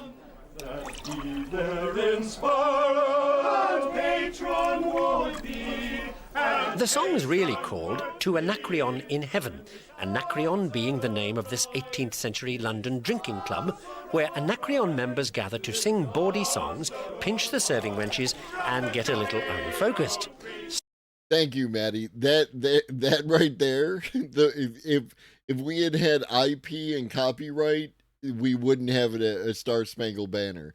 So all the Patriots need to get on board with my no IP, no copyright plan. So does their singing. Voice, fiddle, and flute, no longer be mute. Voice, fiddle, and flute, no. I hate this song. It's rare that I'm like, just this is like I wanted to stop. No longer be mute. See what I mean? Okay, now for that strange name these boozers give themselves, the Anacreon Society.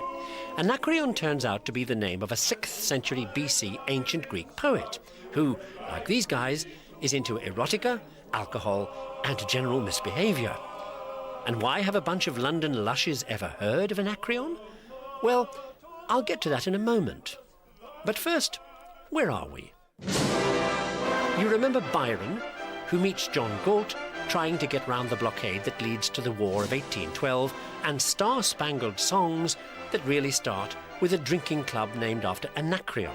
And that's the thing. That's why, like, I don't like it, right? I wanted to stop. It has no bearing on what anyone else feels about the song. If you enjoy something, I love that for you. With no sarcasm. That's me, baby. I want you to have something you enjoy. Excuse me. It is, Maddie. A writer people get to hear about because of the way literature back in the 16th century is not exactly easy to get at. Back then, it's pretty easy to find your friendly local library. Just check around for the nearest big church. And you can hardly miss a place like this, can you? Then things get difficult. Because now you have to find the particular thing you're looking for, and they have... What up, Jason? You're not wrong. You're not wrong.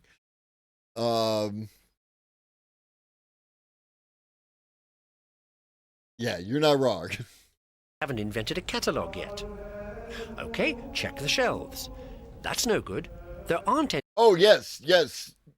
I'm just me. I'm on board with that 100%, right? Little imbibing, a little debauchery. Any shelves for books yet.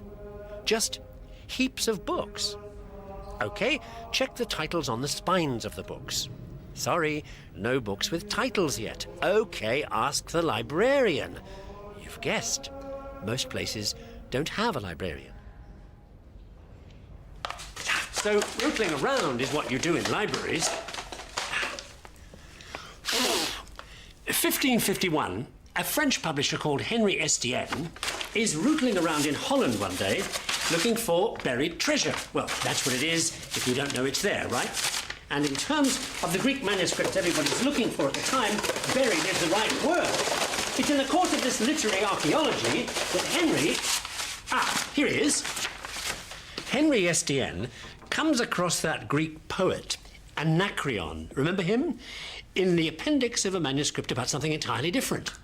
So Henry hightails it back to Geneva with the manuscript to become the greatest European publisher of Greek lit ever. And that's how those London boozers get to hear about Anacreon. Excuse me. Of course, Estienne does more than just print Greek doggerel for drunks. He also makes sure you can understand it. Here's his greatest work. A Greek dictionary. I found it offensive that he's throwing the scrolls around. I had to remind myself that this is just here for, like, it's not real. Just here to, drive home the point.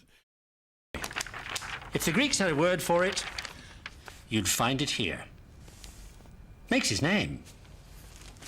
And gets him a son-in-law called Isaac Casaubon, who teaches at the local academy, falls for Henry's books, and then falls for his daughter. 18 children later, that's 18, Isaac has taken over Henry's job and is a Greek and Latin teacher better than whom there are very few. One of the whom is a guy back in Holland called Julius Scaliger. Hang on, I'm getting good at this.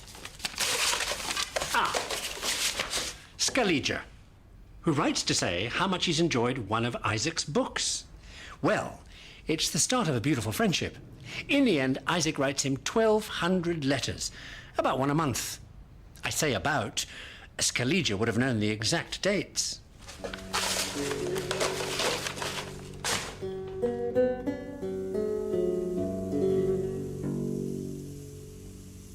Scaliger is a date and time freak because things like candle burn time and how long it takes for a sand glass to run out is the best people can do about knowing the time. As for the date, that's anybody's guess. The second day of some festival?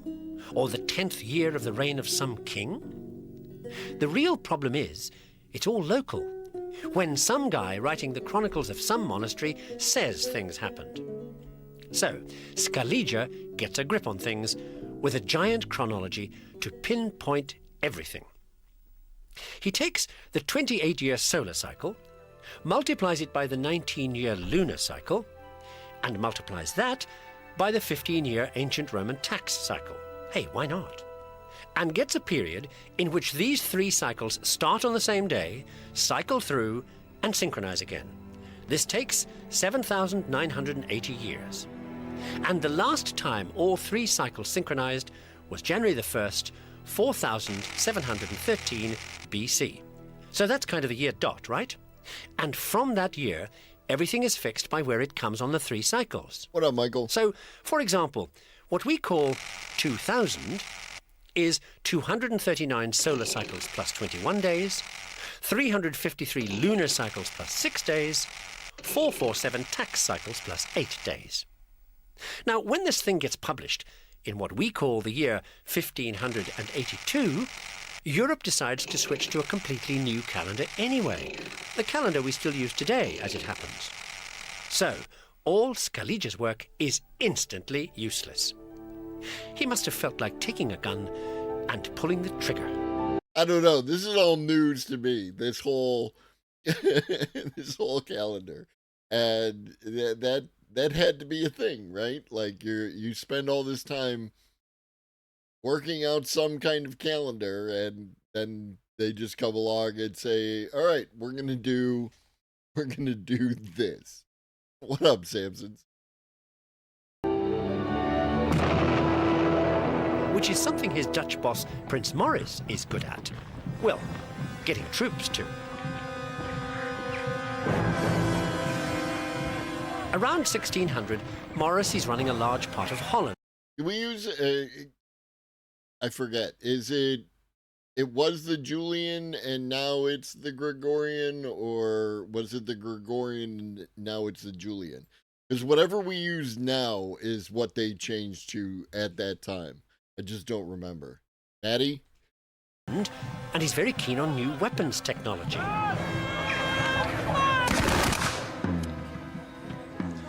Which has recently gone very high-tech with this little thing. The rave new wheel-lock pistol. Works like so.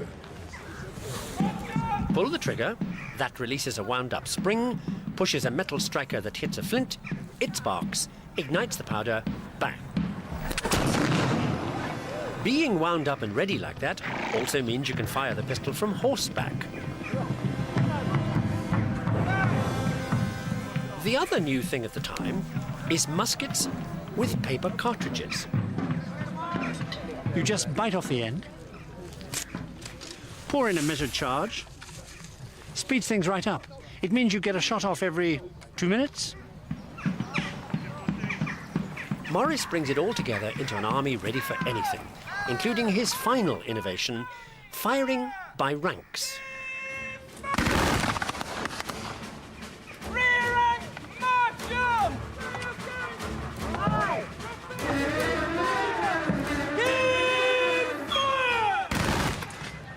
Poor old Maurice, all dressed up and nowhere to go.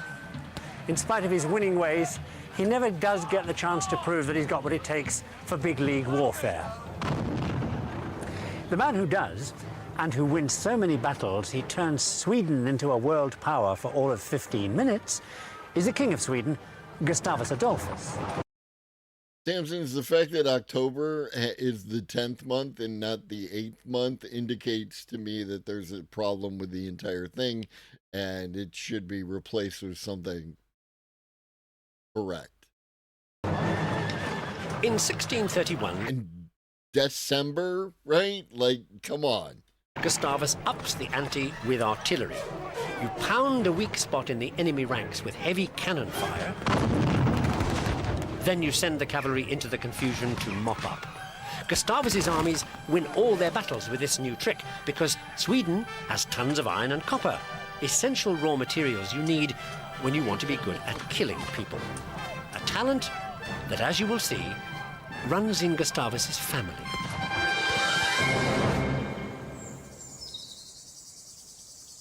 That's why we are now in sunny Italy with the next king of Sweden, a woman, but Swedish monarchs are all called king, named Christina, who's good at killing people. But first, her other talents. What up, Ich bin dead? Fun fact, the need to use teeth to open the ammo cartridges is the reason the Army provides a dental care plan. I don't know if that's true, but it works.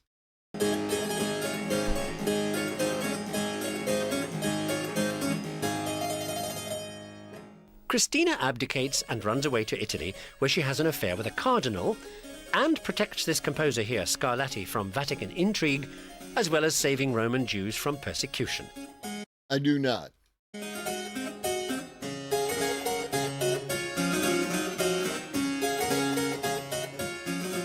Christina also opens a philosophy school, gets deeply involved with the civil rights movement, and gives up her royal pension for good causes. Yes, Samson. Yes. If you use the lunar cycle, you get 28 days, 13 months, and then there's like a little bit of deviation, but then you just solve that with, like in the same way we do with the leap year. You just throw in a little festival time, you know what I mean? Christina is one special lady.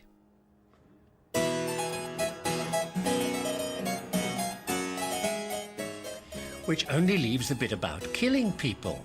Well, I don't suppose she actually kills him early on. While she is still king, she does royal command this chap to get up at 5 in the morning in Stockholm in January in blizzards to give her lessons in how to think, which gives him pneumonia and he dies. Who is this wimp? Only the man who gives us all lessons in how to think. French mega genius, engineer, philosopher, and general whiz, René Descartes, whom we'll get to after a few more bars.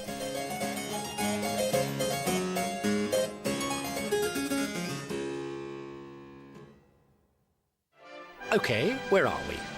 That teacher Casaubon, remember, knows Scaliger, who invents that chronology thing, and whose boss, Prince Maurice, makes military advances improved on by Swedish King Gustavus, whose daughter Christina runs away to Italy after she's caused the death of philosopher René Descartes. Speaking of which, here's what Descartes thinks about the universe.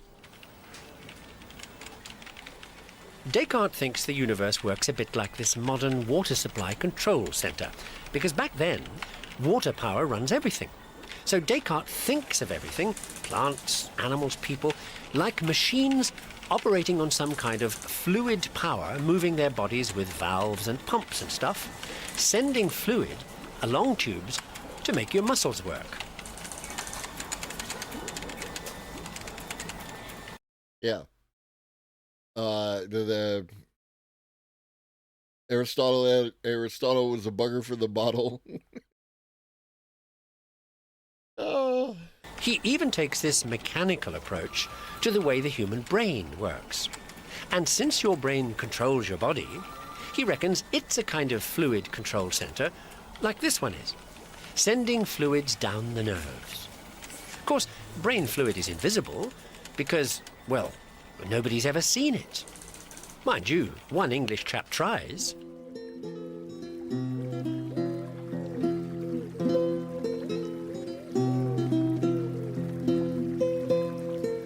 Not anymore, Raven. The brainy type in question is a top medical whiz at Oxford, and he and other clever pals often meet and eat at somebody's house so they can network on the latest stuff and be nerds together.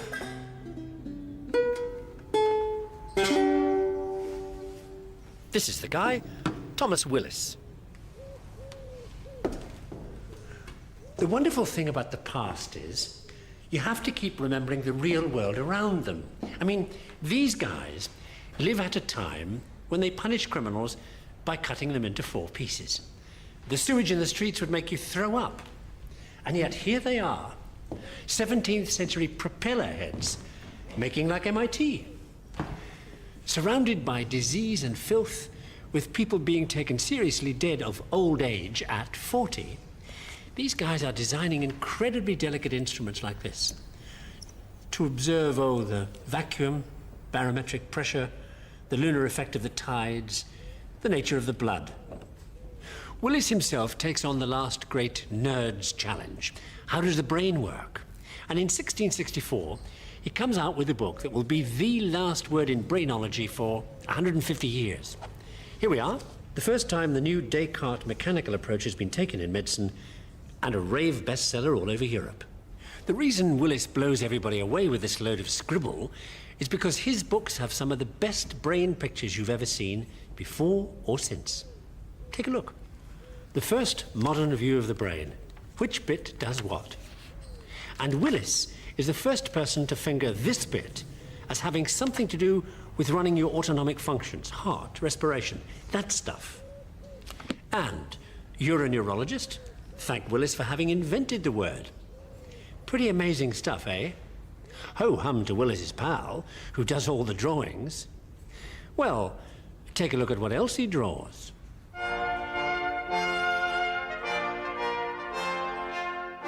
I knew it was going to go one of 2 directions. It was either going to be architecture or naughty pictures. And it turned out to be architecture, which is less fun. Willis's draftsman friend is a super egghead in a century of eggheads. Apart from this little job, he's also expert in astronomy, math, optics, weather forecasting, and submarines. As you can see, he's also hot stuff on the drawing board and at the real thing. In this case, St. Paul's Cathedral, London, of which he is the architect. Right, Cosmic, and that's why it offends me, right? October should not be the 10th month. October should be the 8th month. December should be the 10th month. And work your shit out. Sir Christopher Wren, who gets the job when he's only 36. More than his fair share of success, right? Mind you, he does pretty well there too. In shares. Now, back then, all you need to make money on the new stock market is money. No problem. All you have to do is persuade investors to buy shares in one of the newly invented banks.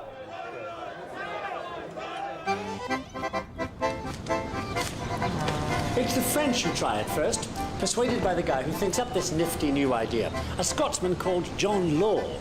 Now, the new shareholder bank in Paris is so successful, the French government takes it over. And in no time at all, John Law has persuaded the French, whose economy is going down the toilet fast, by the way, to start using an amazing new thing called paper money.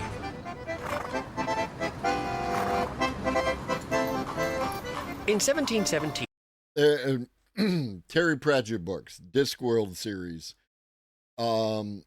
There's this troll in Ankh-Morpork who practices retrophrenology, in which he tries to give you personality traits by hitting you in the head with a hammer in precise spots. Thanks to John Law, on any French street, you can also buy shares in his new offshore investment properties. Any risk? How dare you? Take a look at this evidence of how to get filthy rich. It's the poster John Law did. Yeah, June is Juno, July is Julius Caesar, August is Augustus Caesar, like the January is Janus. I don't know if March is Mars. I'm not sure about February, April, and May. I don't know about those. What up, Littlefinger? Designs to act as a prospectus for what is touted to be an unequaled opportunity to make a killing. But since this is before truth in packaging, it's all smoke and mirrors stuff. Our beautiful city, it hasn't been built yet, fringed by scenic mountains. There are none.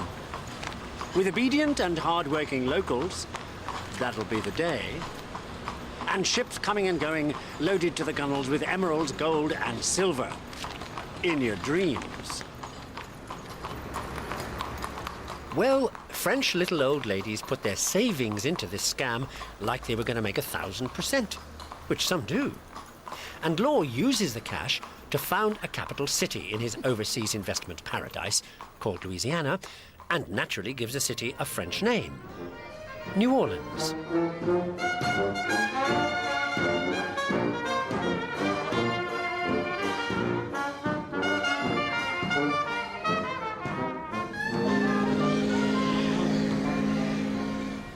Well, 3 years later, Law has introduced the word millionaire into the language, has taken the title Duke of Arkansas, and is about as rich as you can get. When things go, inevitably, right down the toilet.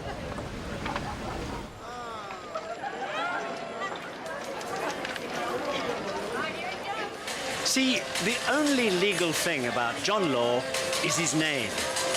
Basically, the whole Louisiana thing is one gigantic gamble.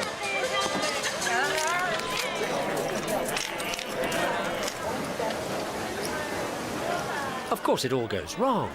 All kinds of shady underworld types and crooked politicians get in on the game. There's a national scandal, followed by a run on the banks, followed by the words every investor loves to hear. Sorry, you lose. So what does Law do next? Jump ship. over the border from France into Switzerland, leaving thousands of ruined investors in his wake, jumping out of the window. Things in France go from bad to catastrophic. Now, you'd think the French reaction to this mess would be to ship their financial advisors off to prison somewhere and take austerity measures. Instead, they do something totally insane, which I'll get to after we stop for a quick catch-up.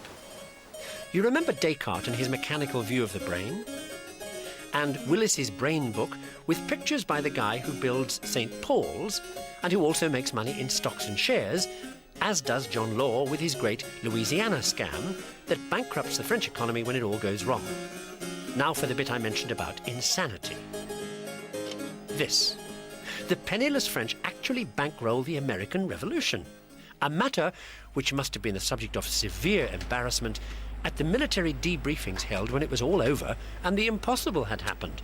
A few American rebels had beaten the British Army. Right, people, I don't know how we let it happen, but these are the facts.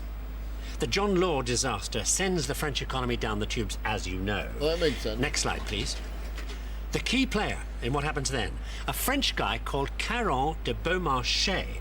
At some point, the French Secret Service recruits Beaumarchais, and in 1776, he goes on a mission, next slide please, to London. His impression is... Who was there? Who was in James's? In the, I want to say the 12 to 1 o'clock hour. In the next slide, please. The British would like an excuse to pull out of North America. So the French set him up with this fake company at this secret location in Paris. Synergy. Stage 1 infiltration What of up, French Salman? agents into British America begins with the top secret purchase of 25,000 muskets, 200 cannon, and gunpowder for the American rebels. And this is, remember the other day I was talking about slides? These are slides. These are the actual fucking slides. That noise that keeps happening, that's slides. Document congressional approval of undercover French military advisors, then troops, then ships, then a Navy blockade. All this, of course, totally deniable. Well, you know the result. Run the tape. The American Revolution, which bankrupts the French economy. So, next slide, please. This guy, a Swiss banker, Jacques Necker, is called in to sort out the mess. Now, he does a smoke and mirrors job. Fake national budget accounts, rampant inflation. By 1789, he's been fired. And that triggers the French Revolution. Necker takes the same road as John Law did, remember? Over the border to Switzerland, to be forgotten by history. Unlike, run the tape please, his daughter, as you will see.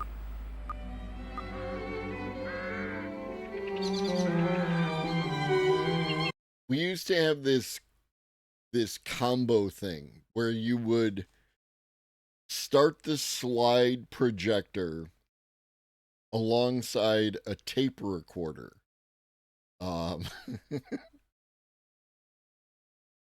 And the recording on the tape every so often would go boom, and at that point in time you click the thing to advance the slide. And so it was a thing.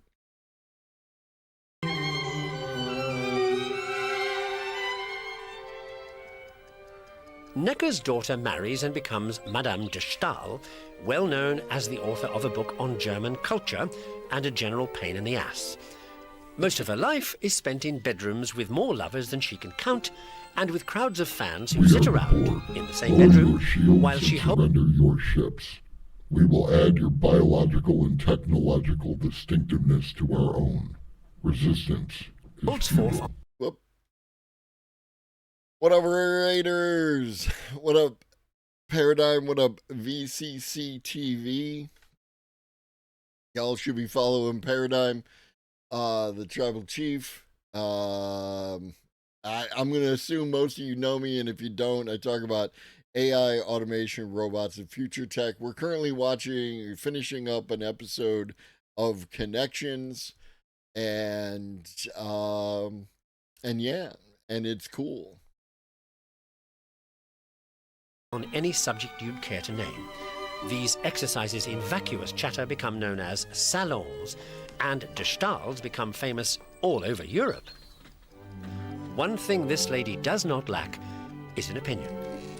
Now, at one point when she's writing that book on Germany, she gets deeply into the back-to-nature romantic movement and meets a romantic writer and real drip named August von Schlegel, who falls for her.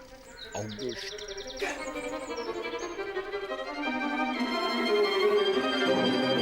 Schlegel becomes Gestalt's insignificant other and learns to live with the fact that, well, it's never going to happen.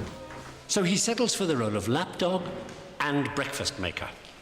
Von Meanwhile, writing the rules for the new romantic movement, as he and Madame de Stael rocket around Europe, and his middle name becomes laughingstock. To stir things up even further, Schlegel's wife has run off with one of his fellow romantic gurus. That guy up there, the thinking woman's fancy.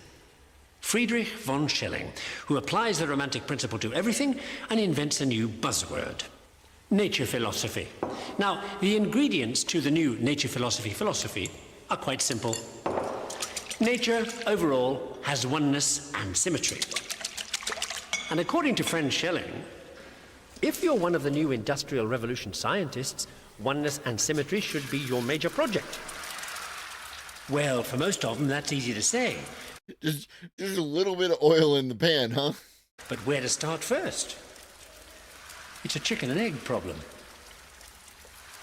Funnily enough, the guy who makes sense of Schelling's scrambled thoughts does just that. He looks at chickens and eggs.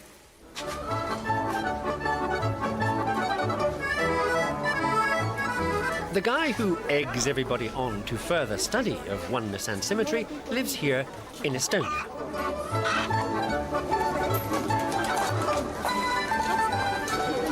By 1828, he knows all there is to know about what happens to an embryo chicken from conception to hatch-out. That's why his face is on Estonian money today. He's the country's greatest egg-spert, so to speak.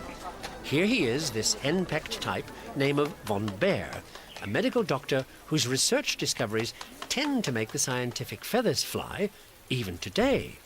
Here where he lives, in the city of Tartu, von Baer concentrates his attention on that business of nature being all oneness and symmetry.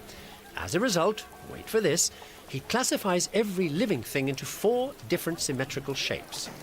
A scientific breakthrough with which you could say he lays an egg.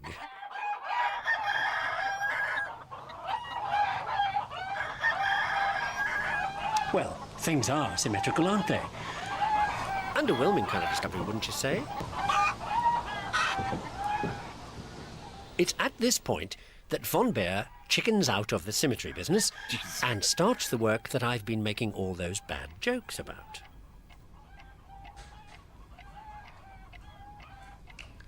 After years of eye strain, staring down the microscope at the most minute detail of bits of chicken, you're getting the point, von Baer is eventually able to make an announcement that will change only life as we know it. Take a sneak preview. See those folds running along the center of the embryo tissue? Von Baer reckons they roll up into nerves and spinal column. But his really amazing contribution as an embryologist is something that will knock everybody's developmental socks off. Try a time-lapse view. Von Baer says this is the way chicken embryos develop. It's an impressive chicken, like on rhythm with his voice. It's like, you know, and it's just chilling. What up, Brazo? General blobs of tissue to more and more specialist bits: legs, wings, beak, all the things a chicken needs. And this is a general rule. Development goes from the general to the specific. Okay, blindingly obvious to you. But remember, back then, nobody knows this stuff. Especially the really big news von Baer comes out with. And that if you look very carefully at the way embryos develop. In the case of humans, along the way we pass through stages that in lower life forms would be the fully developed stage, with gills, for instance, and a temporary but well-developed tail. So, at one point, we human embryos go through a stage as complex as, say, a grown-up oyster. So, not surprisingly, the guy who first floats von Baer's ideas to the scientific establishment does so after he's been at sea for a number of years.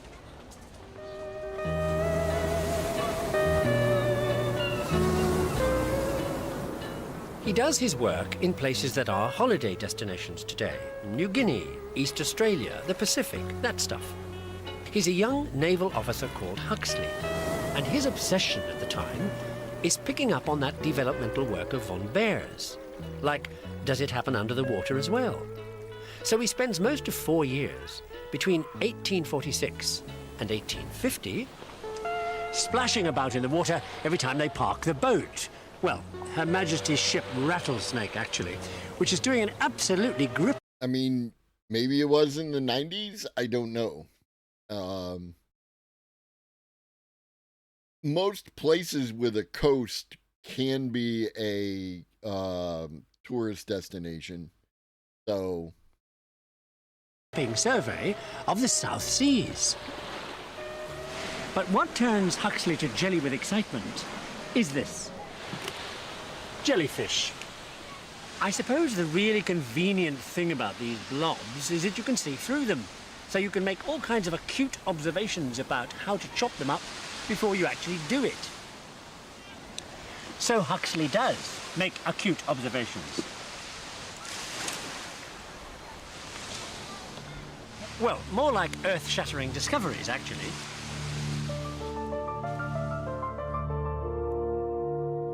Huxley sees that jellyfish seem to consist of two kinds of tissue, an outer skin tissue and an inner muscle tissue, which is just what von Baer says his chicken embryos seem to be made like.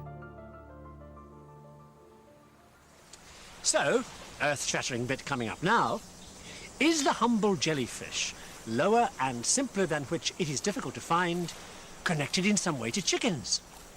And maybe even cats, dogs, apes, and maybe even... Well, I bet you're there ahead of me when I say that Huxley takes these ideas back to England, where he finds himself agreeing with a guy who's saying that this is all true, but the process includes human beings as well. And getting into deep doo-doo with the church, who don't like at all the idea of connecting humans with animals.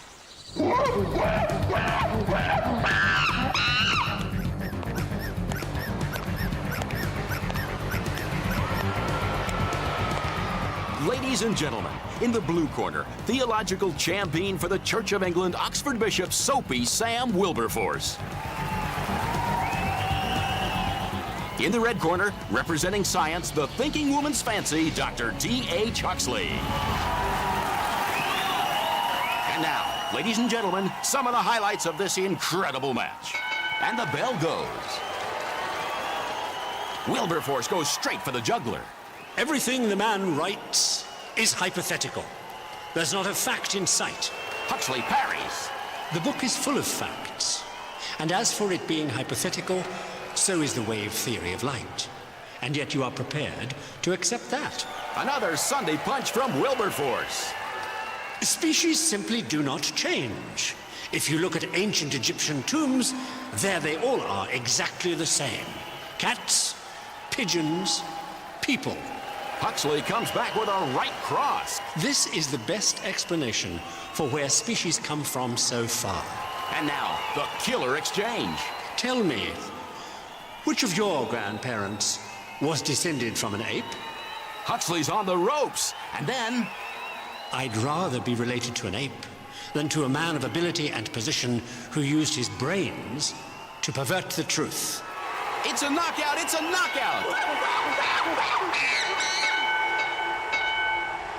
thanks to Huxley, the new theory survives all attacks and lives on to this day to explain how instant coffee and jeeps lead to nylons and stocking machines smashed by Luddites, who are defended by Byron, who in Turkey meets John Galt, dodging the same blockade that inspires the Star-Spangled Banner, really an English song, all about a Greek poet discovered by a publisher whose son-in-law is pals with Scaliger of chronology fame, whose military boss Morris inspires Gustavus of Sweden, father of the runaway Christina, whose teacher Descartes' mechanical universe inspires the book on brains by Willis, illustrated by the architect of St. Paul's, Christopher Wren, who's into investments like the Louisiana scam that ruins France and the French finance minister, whose daughter is the opinionated de Stael, whose romantic pals get Huxley into jellyfish, so he can defend the theory of evolution that survives to become the evolutionary explanation for everything, and proving, as I said at the start, that life is no picnic. Thank you.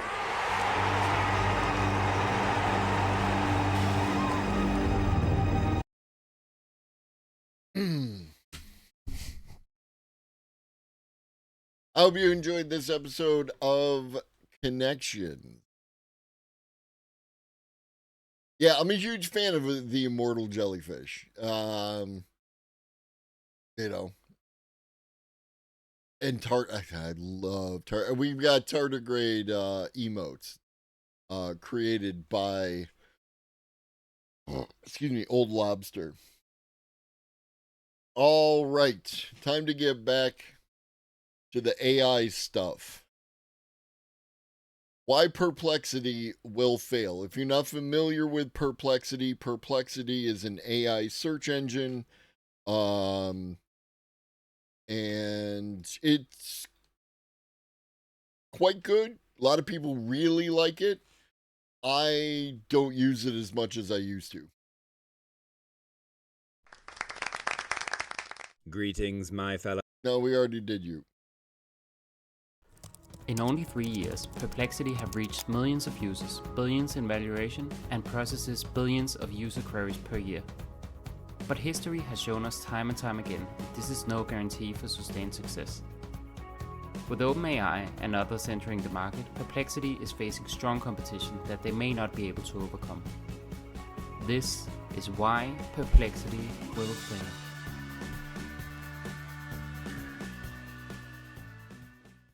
To understand Perplexity and its appeal, we first need to understand what it aims to replace, or at least provide a substitute for.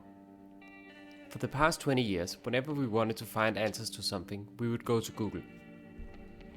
The idea of Google is so simple yet powerful. You type in a search query and Google automatically shows you the best results that you can click on to read more. However, this is only a good experience if the 10 blue links are actually providing great content.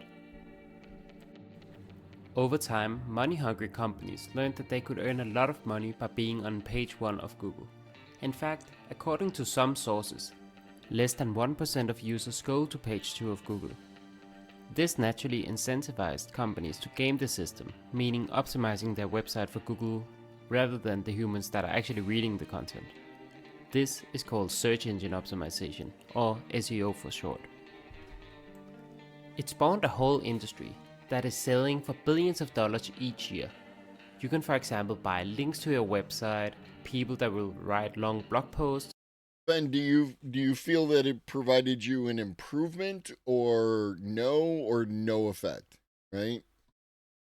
If you be willing to give your take on that.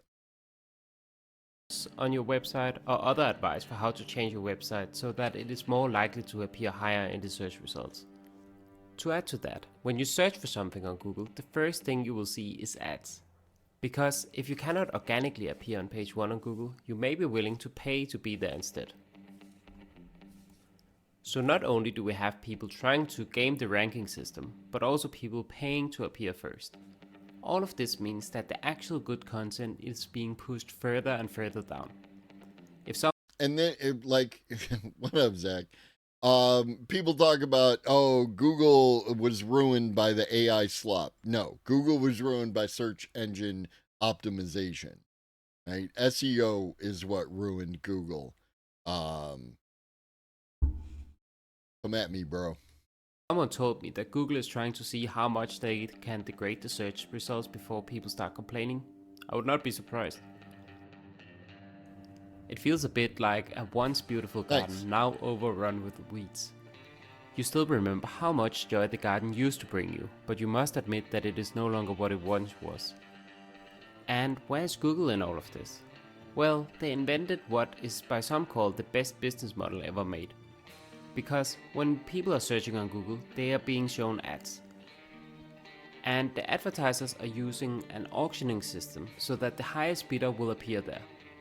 This means that for any search query, Google is getting the maximum amount of money out of it. Google is earning billions of dollars every year on this system, so why would they change anything? They basically have an infinite money machine. This is the story of the big giant that refuses to change. And this story is older than time itself. Just look at what happened to Blockbuster. They had a great business of renting out DVDs and nothing indicated that people would someday stop renting DVDs. But then Netflix came along and realized that they could stream movies and TV shows on the internet, which made it even more convenient for the users. This meant that in just a few years, Netflix took a... And also, you could get the DVDs delivered to your house. And there's two things. There was something attractive about going to Blockbuster and picking out a movie, right? Like that was a thing. But there is another thing where you would order the movie from... You wouldn't even order the movie. You would just add stuff to your queue, right? And then you would watch a movie and then send it back to Netflix. And then within a couple of days you would get the next movie. And there was a little bit of that present, right? All Americans love a happy birthday, right? They love a little present, right? There's so much culture in the US devoted to getting yourself a little treat, right? Like you're aware of this. And Netflix DVDs in the mail was that, right? Because you would come home and, oh shit, the movie came, right? So now you're going to watching the movie on DVD and you didn't even expect it. And it's here and yay. Sending themselves presents every day. Exactly. Yeah. I'll go and join the free market and compete with Google and bring you the better thing with pure competition. I'd be willing to try out Zach Search. Zach Find. Ask Zach. Zachlopedia. Want to hear something funny, though? This year I caught a scammer by using the AI function, so that's got to be worth something. I would say yes. Big piece of Blockbuster's market share. And today, Blockbuster is barely existing anymore. Ironically, Blockbuster turned down an opportunity to buy Netflix back in the year 2000, way before Netflix became the giant they are today. It serves as a good reminder that just because you have a dominant position today, you can't just get complacent and think that you can stay that way forever. This is not the only example. It is a common pattern for many big companies. They become so big that they refuse to change what is working. It's a Minecraft And user. at some point, a new company comes along that delivers the same value, but in a better way. And that is essentially why Perplexity is so interesting. They developed a piece of software that searches the web, reads the results, and then writes an answer to the user query. And most of the time, it actually works great. I get a detailed answer in a few seconds, and in most cases, the result is both correct and satisfying. As a user, it also mostly solves the problem of SEO hackers and people paying to get a better position in the search results. Because I rarely click on any of the sources. I simply get the answer to my question, which is a much better user experience. But to understand how Perplexity got so good, we first need to understand the AI battleground. Around 2021 to 2023, especially after the launch of ChatGPT in November of 2022, Many people realized how far generative AI had come and how it would change the world in good and bad ways. But one thing that was still very unclear was how to create new companies and products with AI. Not so much how to use the technology itself, but more where the money would be made. Was it by developing foundation models or by creating products that use the LLMs as underlying reasoning models? Or maybe by hosting access to the models through a cloud service? It was anyone's guess really, but the founding team behind Perplexity made a smart decision. Instead of trying to fit an LLM into a non-AI native product, they wanted to build a product where the LLM was in focus. This meant that as the foundation models improved, their product would automatically get better. After a few different prototypes, they ended up with the Perplexity that we know today. It would quickly gain big traction due to the reasons we discussed before. Finally, someone had presented a valid alternative to Google. It didn't take long before the internet was full of articles about it and YouTube videos telling you how to maximize your Perplexity usage to get the most out of it. For some strange reason, these are the markers that people care about your product in the modern day. But as we all know, making something that clicks with people initially is very different from making something that stays relevant for decades. And a question that I had when I saw a product like Perplexity is, how are they different from any potential competitor? I mean, sure, they already have a brand in the user's mind, but since they are relying on models that are accessible to the public, and at least in the beginning relied on Bing's API to do the actual searches, it should be possible for other companies to deliver a similar product and user experience. And Perplexity also knows this. They are building front-end features on even bad pizza is amazing. Other than Altoona pizza, right? That doesn't count. That doesn't count. But other than that, you know, Skype is dead. Yes, Skype is dead. top of just the search and LLMs. For example, they have a surprisingly good section with world news, and unlike traditional news media, you can ask questions to get even deeper understanding of what you're reading about. These initiatives are great because they are building up unique... We got a visitor. We got a visitor. We got a visitor.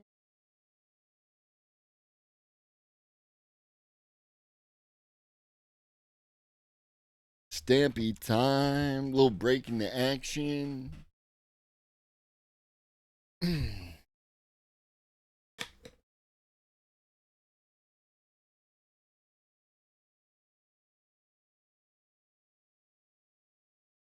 Stampy time. He's a big chunky boy. He's the biggiest, chunkiest boy.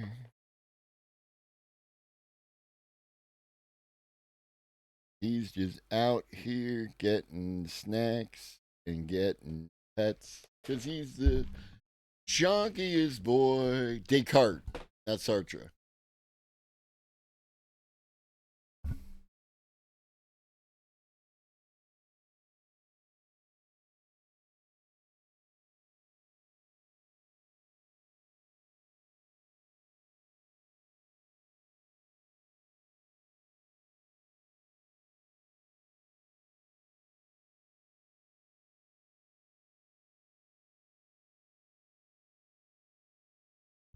All right.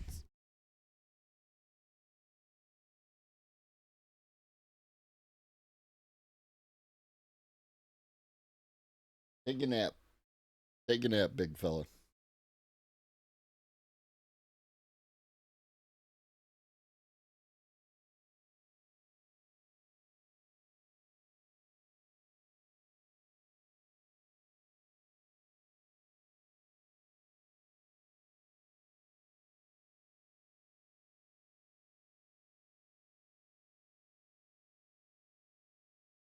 All right.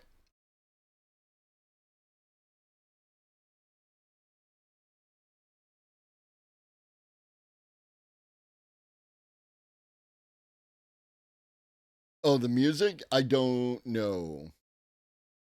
Resources that cannot be replicated as easily as the search product. But we all know that this doesn't matter unless the business can make money. And just like the world is still figuring out which products to create that utilizes our new AI superpowers, the world is still figuring out how to monetize these products as well. So far, it seems like the most common business model in the AI world is subscriptions, and Perplexity is no outsider in this regard. They currently offer a $20 Pro version, which gives access to more searches, better models, and more.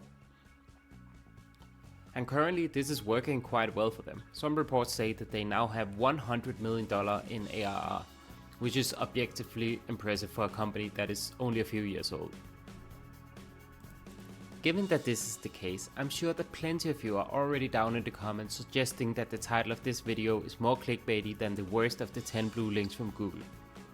To those of you that feel like this, I can promise you that there's a reason for this title. And the reason is what I have chosen to call the AI battleground. You see, Perplexity has not been the only company who managed to create some traction with a product built around LLMs. We have for example seen products like Cursor, Lovable, Bold, Character AI, and many more. And I think that only a few of them will stand the test of time, as I explained in my video about why OpenAI is no longer. Yeah, no, and I don't know, maybe it's just us, Raza, maybe it's just people who are like more aware of advertising, but yeah, it really feels counterproductive to me. You know what I mean? Maybe it works on people. Maybe the majority of people are still affected by, you know, they see an ad for Tide laundry detergent and they want to buy Tide laundry detergent, you know?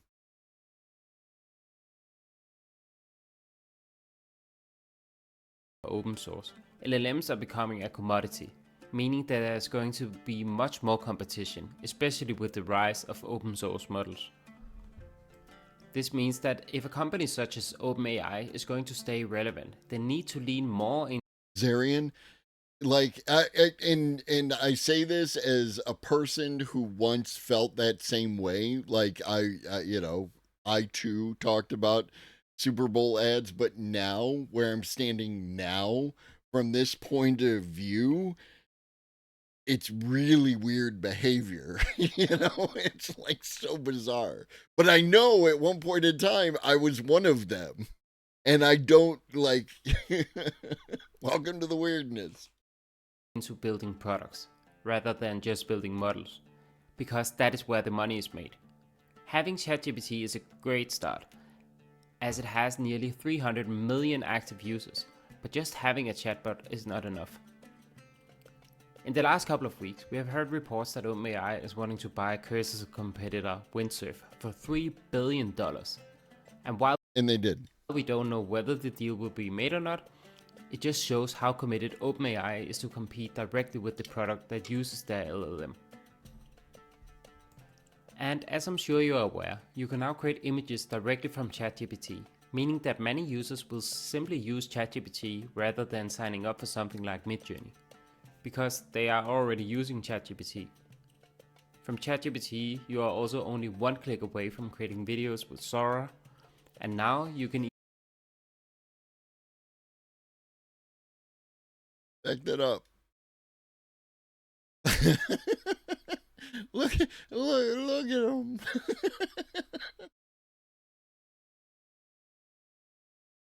Oh, he's adorable.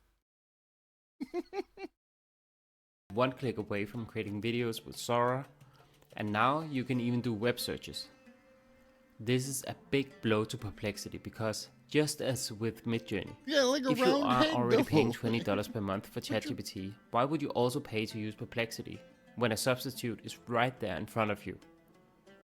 I mean, on one hand, I would agree with you, Michael. On the other hand, what if they just think it's working? You know what I mean? What if they're like, there's just a built-in presupposition that you spending X amount of dollars results in these X amount of sales? Or maybe not. Again, like, I don't know how normies think. Other people seem to think that ads are still effective but diminishing.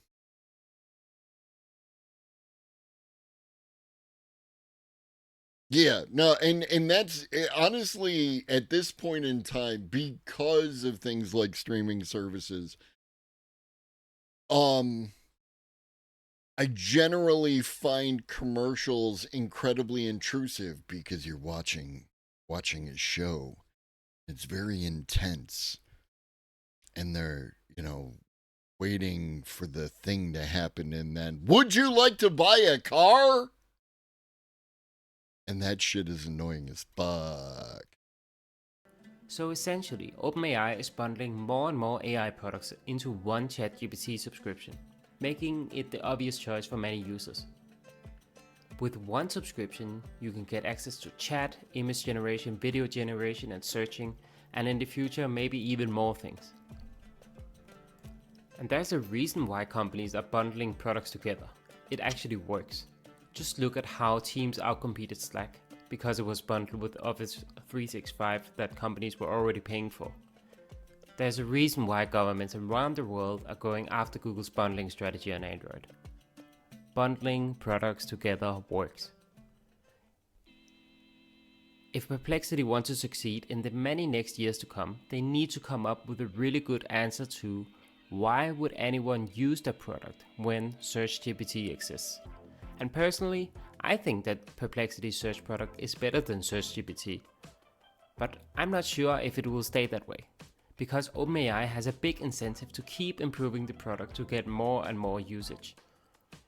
But even as it is today, I think many people already think that SearchGPT is good enough. And if not, then maybe the deep research feature that is also built directly into ChatGPT, which serves a similar but different function. So, like, I have Hulu with ads. And if I'm watching something on Hulu, then I need to also be doing something else. It's not something that I can, like, focus my full attention on for exactly that reason. Take care, Ben. Stay safe. I'm usually, like, watching it, and then once a commercial comes on, I'm like, it's like second screening, which probably isn't good for you and all that other shit, but here we are. And then sports, right? Football. I do like me some football, and that has ads in it somewhat, right? Like, because the streaming service cuts down somewhat on the amount of ads that you see. There's like I think a 30% reduction, because there's a block for local ads and the block for national ads, and you tend to get the national ads but not the local ads. One potential answer to why you would want to use Perplexity is if they had their own internet browser. Or at least that is what Perplexity thinks. They're apparently building their own web browser for both doing personalized advertising, but also create an AI-first web experience, whatever that means. While I do understand where they're coming from and want to give them credit for thinking outside of the box, I am unsure if this is the right move. Don't get me wrong, I would love to see a new take on browsers, and even more to see Perplexity succeed, but I do question whether this is what will save them. And I realize that from the perspective I'm presenting here, it can look like OpenAI is acting like a big greedy company. But the truth is, they're just playing by the rules of the system.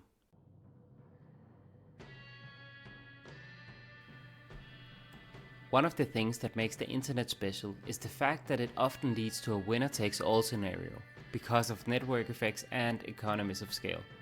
When a company is better than competitors, they get more usage, which generates more data, which they can use to improve the product even more.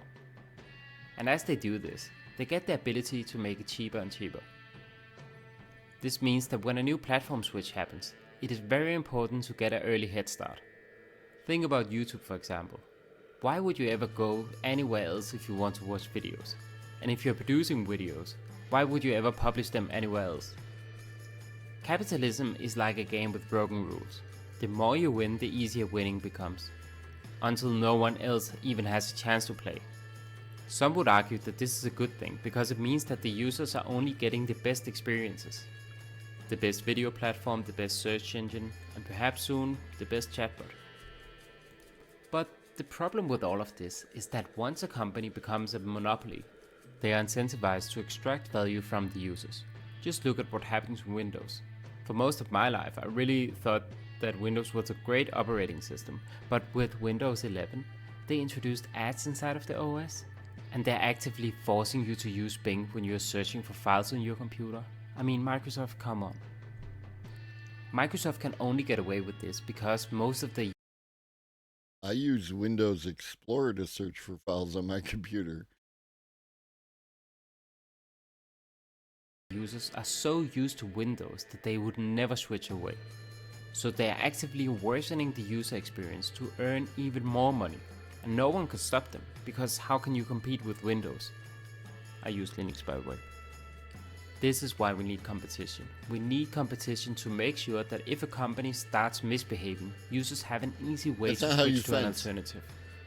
But with the nature of capitalism and the internet, which naturally produces monopolies, the only solution that seems possible is to break up the monopolies, as we are now seeing that some parts of the US government want to do with Google. But this is not a perfect solution, because we still have this cycle of a new platform comes around. Many different players compete to be the biggest. At some point a winner emerges and it becomes impossible to compete with them. At some point they start exploiting their users, and the government breaks them up and the whole cycle repeats. And when we are talking about AI, I cannot see why we would not end up in this type of situation. OpenAI is already leading, and they are doing everything they can to make sure that they will be the winner of the AI battle. That means seeing what types of AI products people are interested in and building it into their own ChatGPT bundle, and then kill the original products, or at least limiting their growth by a lot. And that is why I think Perplexity will fail. Not because it is not a great product, but simply because both OpenAI and others are playing by the rules of the game. And even those of us... Oh, is that what this song is called? I know it's like C314 is the creator, but I don't know that I ever knew what the name of the song was. That think that capitalism is the best system can see that the rules of the games are broken. Capitalism is supposed to reward innovation, but what it is really rewarding is dominance. Correct. Maybe it's time we build a better game. If you liked the video, please consider to subscribe. Okay, yeah, okay. Dropped a little thing. Sounds like I don't know how to pronounce it. But yeah, the Minecraft music is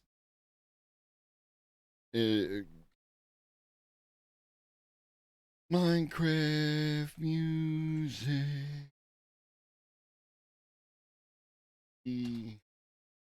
C418. I'm sorry, C418. That's the dude.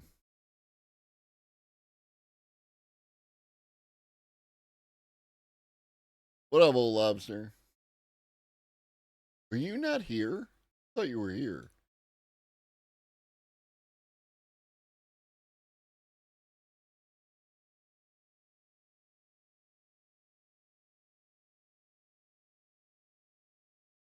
What is this? Oh, because I'm not logged into anything.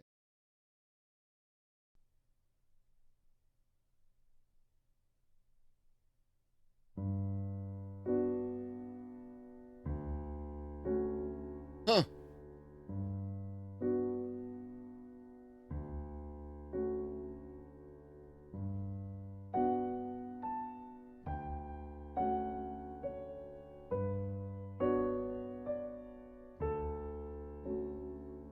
I learned something today.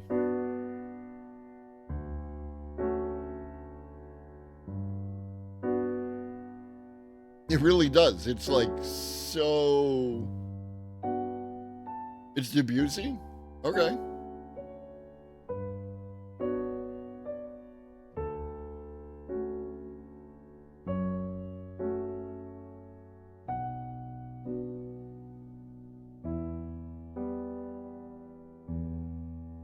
Yeah. No, it's good. And for me, that's part of the whole Minecraft experience, right? Like, I know that people play Minecraft as a game and they go and they fight the dragons and do all that crap. It's a sandbox in which I can do a lot of the things that I can't do in this sandbox. Yeah, well, I mean, we all knew there was going to be trouble as soon as they sold it to Microsoft. How long is the Matt Wolf? How long? How long?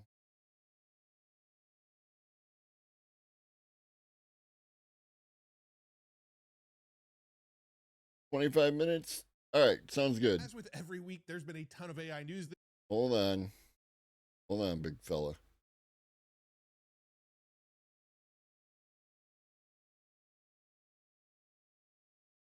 As with every week, there's been a ton of AI news this week, and instead of breaking down every single little thing that happened like I do most weeks, I'm filtering this one down to just the things that I kind of thought were the coolest and to the things that I felt would be the most helpful to the most amount of people. I'm not going to waste your time, so let's break it down right meow. So let's start off with something that I think a lot of people. Shout out Pharaoh, shout out Old Lobster, shout out Kensai.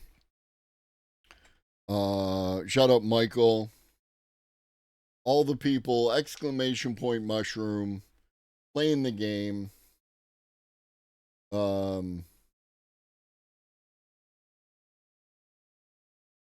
If you want to support the channel for no cost to yourself, it's a entertaining little game.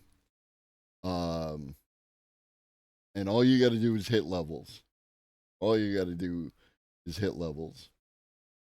And it's not quite AFK, but it's the top level that benefits me is one is lonely. 105, that sounds right.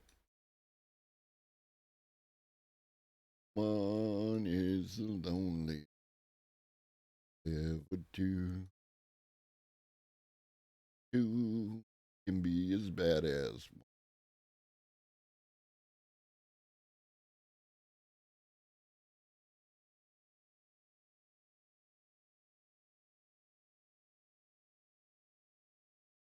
Remind me later of that, dude. I'm in the middle of something. Do do do do do do do do do do do do do do do do do do. I sit back with his pack of zigzags and his bag of this weed that gives me the shit needed to be the most meanest MC on this earth, and since birth I've been cursed to just 105. 105 is correct.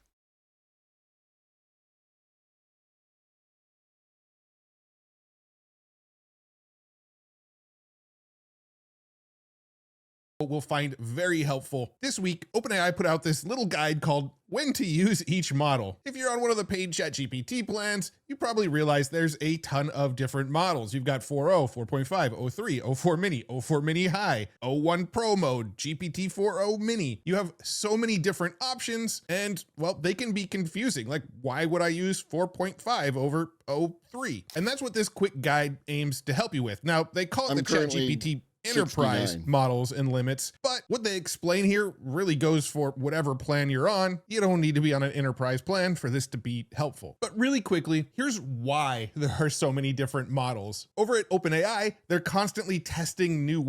I really liked when I got the little pets, that the pals with their little attacks. Like I got an owl in a witch hat and this blue Pokemon looking thing and this black Pokemon looking thing and this little dragon and then some excessively cute flying thing.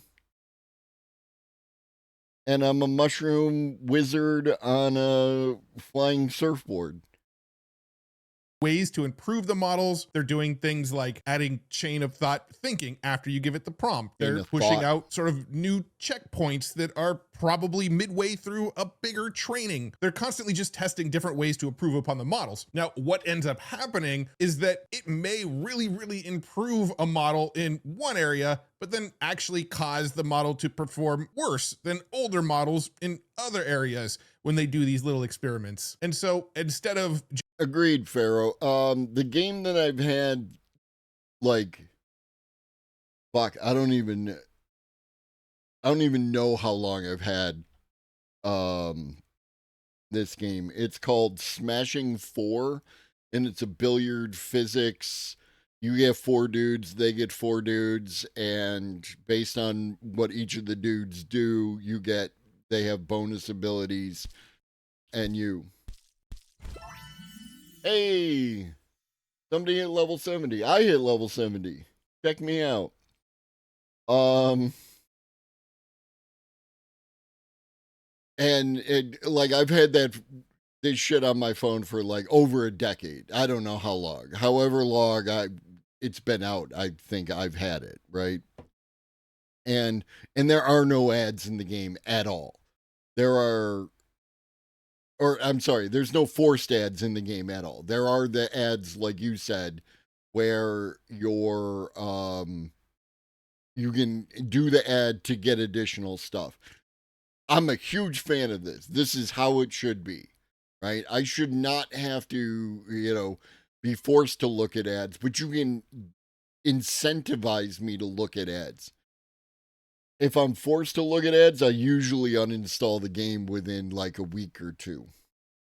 just saying, here's our newest best model that might have gotten a lot better at coding and math, but maybe got a little bit worse at like EQ, they let you pick which model you want to use. So here's how they break it down. With GPT-4o, it excels at everyday tasks. This is probably going to be the one you're going to want to use by default the most because it's really fast and works pretty good for most things. So it's good at brainstorming, summarizing emails, and creative content. It's also the model that you can Ghibliify stuff with if you want to create images and reimagine images. It can also search the web. It's what's being used when you use advanced voice. It could ingest documents and images and CSVs and audios and video. So for most scenarios, again, this is probably your default model. Some of the example prompts: summarize meeting notes, draft a follow-up email, proofread my report, brainstorm a launch plan in real time. And then you have GPT 4.5, which OpenAI already announced they're going to wind up pretty soon. So this one's not going to be available forever.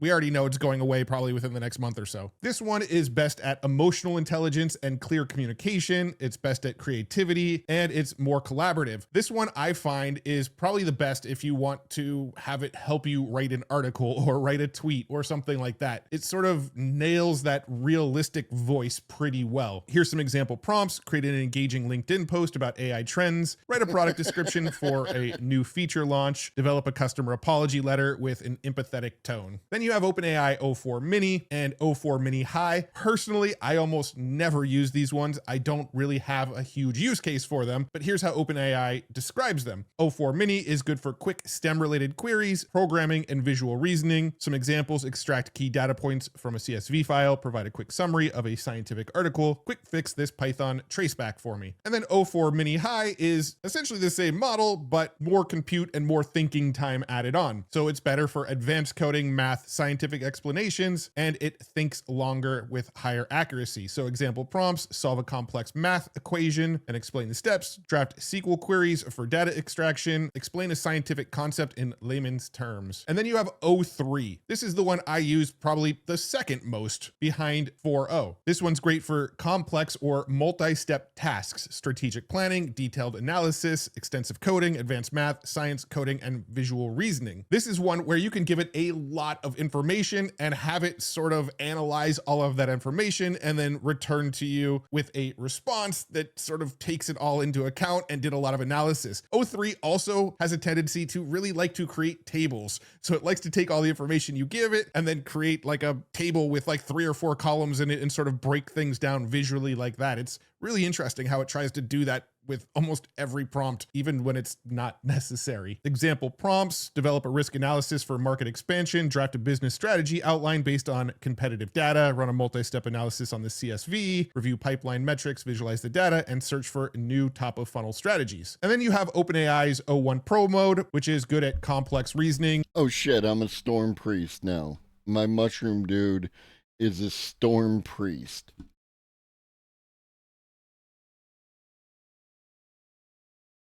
Dun dun dun. I've got an ability that hurtles pineapples from the sky for devastating effect. It's a bit longer to think, but delivers the accuracy you need for complex tasks. Draft a detailed risk analysis memo for an EU data privacy rollout. Generate a multi-page research summary on emerging technologies. Create an algorithm for financial forecasting using theoretical models. Since O3 came out, I pretty much never use O1 Pro mode, and O1 Pro mode's only available in the $200 a month plan anyway. So I found that to be really helpful, and I thought a lot of other people would find it helpful, so I thought I'd lead off today's video with that. We got some cool updates out of a lot of the creative tools this week as well, including HeyGen Avatar 4. This one allows you to upload just one photo with a script and your voice, and it will actually turn it into an AI avatar talking head video like the ones they have in their demo here that I'm sort of scrubbing through at the moment. Now there is music in the background. I don't want to play it because I don't know if it's copyright or not, but we can see here that most avatars sync to your words. Avatar 4 interprets them. Built on a diffusion-inspired audio to expression engine, it analyzes your vocal tone, rhythm, and emotion, then synthesizes photoreal facial motion with temporal realism, head tilts, pauses, cadences, micro expressions with just one image. They have some other examples here on their X thread. Anyways, I bought a lot of skincare, Korean skincare to be exact, and I'm very excited to get that stuff. It could take side angle, like profile images. There is no one way to create art. You can make characters sing. Again, not playing this one because I have no idea of the copyright status of the music, but she's singing in this video. Talking animal. This is exactly what I want. If this works for me, I'm going to be so friggin' happy. Talking game characters, talking anime. You know what? Let's just... Yeah, Raza Samson's a while back just absolutely devastated me because they brought up a study about computer literacy in the United States, and it is abysmal. It is absolutely abysmal. Let's try it out. So I'm logged into HeyGen here. We've got photo to video with Avatar 4. So let's go ahead and try this out. I'm going to toss in my social media avatar here that I always use. It looks like we only have the option to set it as landscape or portrait. It didn't accept it as a square, so I'll go ahead and leave it as portrait. I can also upload or record audio. And then for the voice, I've previously trained my voice into HeyGen, so I'll just go ahead and select that. Let's type a script and we'll generate our video here. And it took maybe about a minute. Let's check it out. Make sure to subscribe to Matt Wolf. Make sure to subscribe to Matt Wolf. Not bad. Let's create a new one here. This time I'll upload a real image of myself here, and let's record some audio this time. And I'm just going to be kind of silly. Let's see. I wonder what it's going to do with this. Who knows? It took slightly longer this time, maybe about 2 minutes, but let's go ahead and check this out. Wow. I wonder what it's going to do with this. Who knows? Okay, so that was pretty cool. The only thing that was a little weird was you did a clip.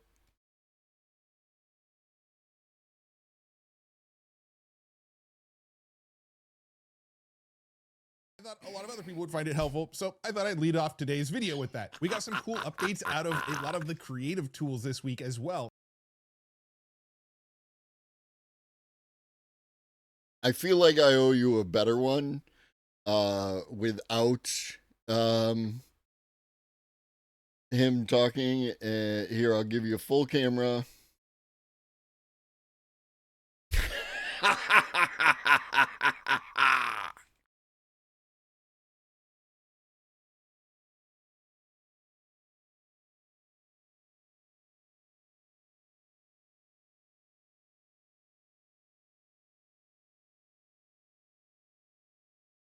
The hand, there's no hand in the original image, so it just sort of made one up and it's a little fuzzy. But the lip syncing is, I don't know, it's kind of awesome to me. Let's watch it one more time.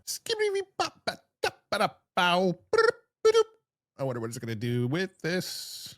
Who knows? I like it. Do you ever get overwhelmed by trying to keep up with all the AI tools that are available? With literally thousands of tools out there, deciding which ones will actually help your business could be next to impossible. That's why I've partnered with HubSpot to create my HubSpot is a little known place where you can advertise your product. HubSpot, baby. HubSpot, baby. HubSpot. That's where it's at. HubSpot. So implementing AI becomes effortless. Whether your goal is to automate everyday tasks with create stunning visuals. Well, I hope you enjoy it. I hope you enjoy having clips. It's all about helping you work smarter, not harder, and ensuring. And I don't think that bread can do a whole lot of damage with that one. Description to download your copy of my free AI playbook now. Huge thanks to HubSpot for sponsoring this video. Now, let's get back to it. This company, Higgsfield AI, has been dropping a lot of features recently as well, including their new Higgsfield Effects Mix. This to me kind of seems similar to like what Pika Effects does, where there's a whole bunch of pre-built effects that you can just apply to something that you've already created. They give this example here. You can see they selected the turning metal effect and the melting effect here. They uploaded this image, gave it the prompt to mix these two effects, and then it created this video where you can see the metallic and the melting effect blended together. Pharaoh. Here's another really cool one that I came across from I'm Paul on X here, where he used Midjourney version 7 to create the image and then created this animation using Higgsfield where it rotates around the character and then the character punches and breaks the glass. Oh, Now, wow. the scene here created this really where good. Wonder Woman's flying. It was really good. All right, let's take a look.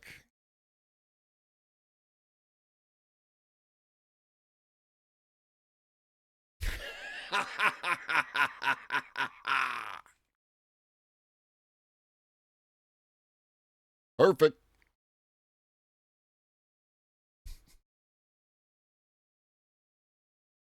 I love uploading things that no one will have any idea why we did it. Just weird shit.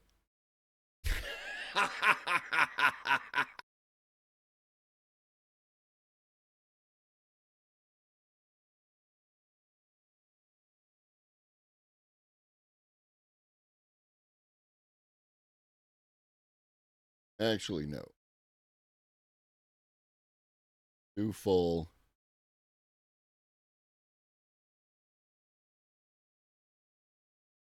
No. That sucks. Y'all suck. Context is for normies. Doobie-doo context. See, look. This is why I hate vertical.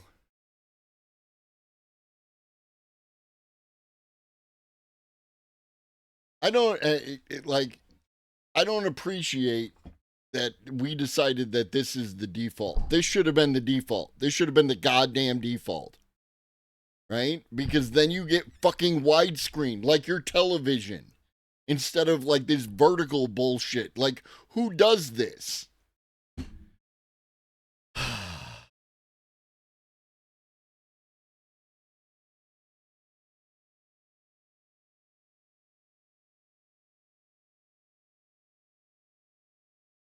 The whole shack shimmies when everybody's moving around and around and around and around. Everybody's moving, everybody's grooving, baby. Folks lining up outside just to get down. To the sky and then lights on fire. So we can see all of the various effects here, like set on fire and thunder god and melting and agent reveal and glam and just tons and tons of stuff. Soul jump. What's cool is you can seemingly blend a couple. So let's try this like soul jump, but then I'll go up to mix here. And for our second one, let's try this. I forgot about that.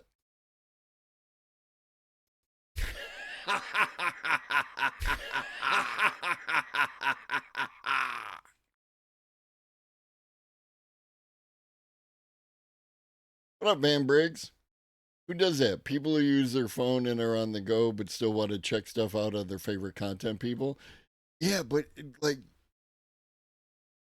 this. Like this. I like this like this. I'm not asking,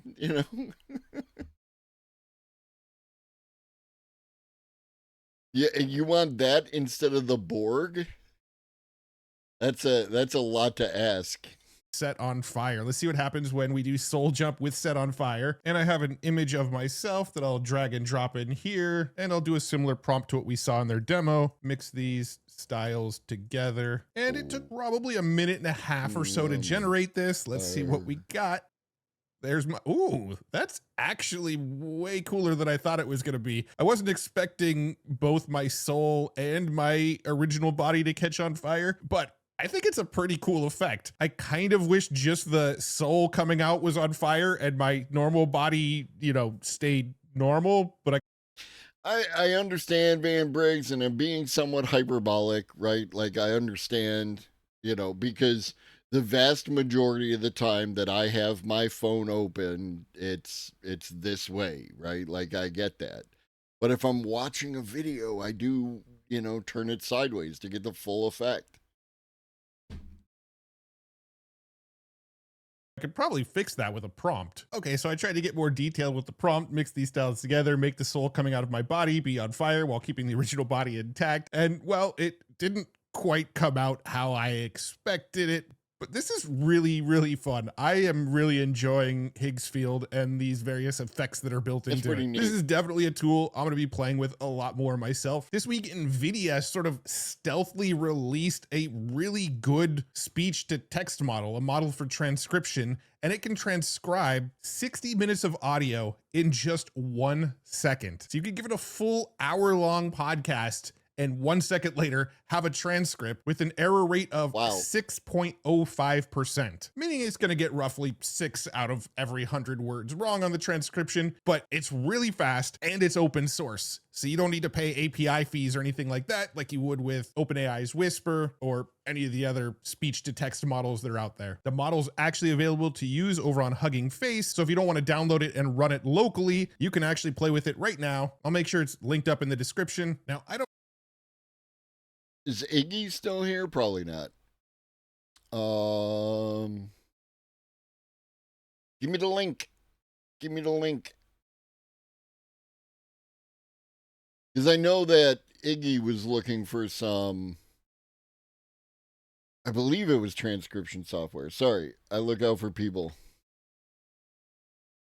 People say they if you say you want something and I come across it, then I put it in front of you. You know what I mean? I mean,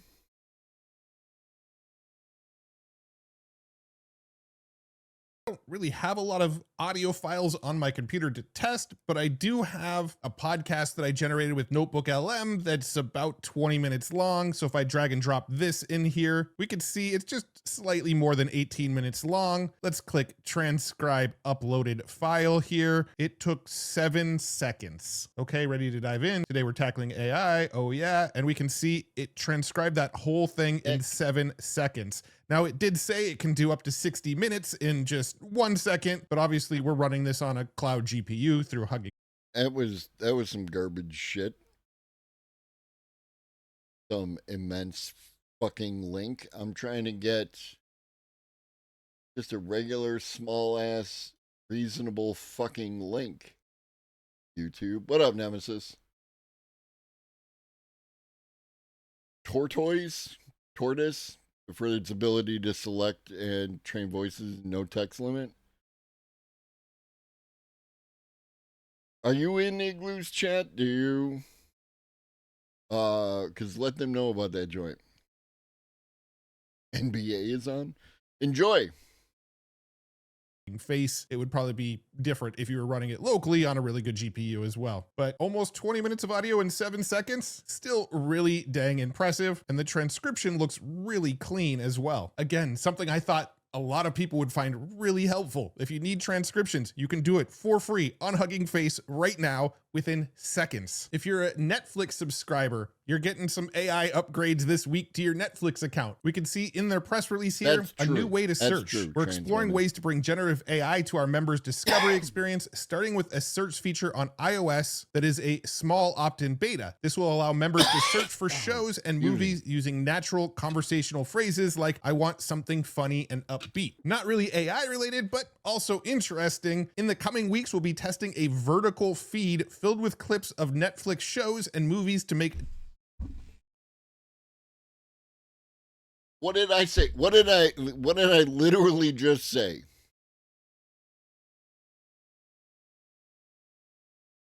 I do not want YouTube shorts for portions of Bridgerton. Discovery easy and fun. They're essentially making like a TikTok inside of Netflix where you get clips from TV shows and movies, and if you like one of those clips, you can go watch the full thing. I found that to be pretty interesting. In the world of AI, I feel like the people that are getting the biggest impact right now in our sort of current era that we're in are developers. So much news is dropping for developers and vibe coders, right? Michael. Vibe coder being someone that like maybe doesn't really know how to code. They just want to sort of develop apps with natural language. If you fall into one of That's not okay.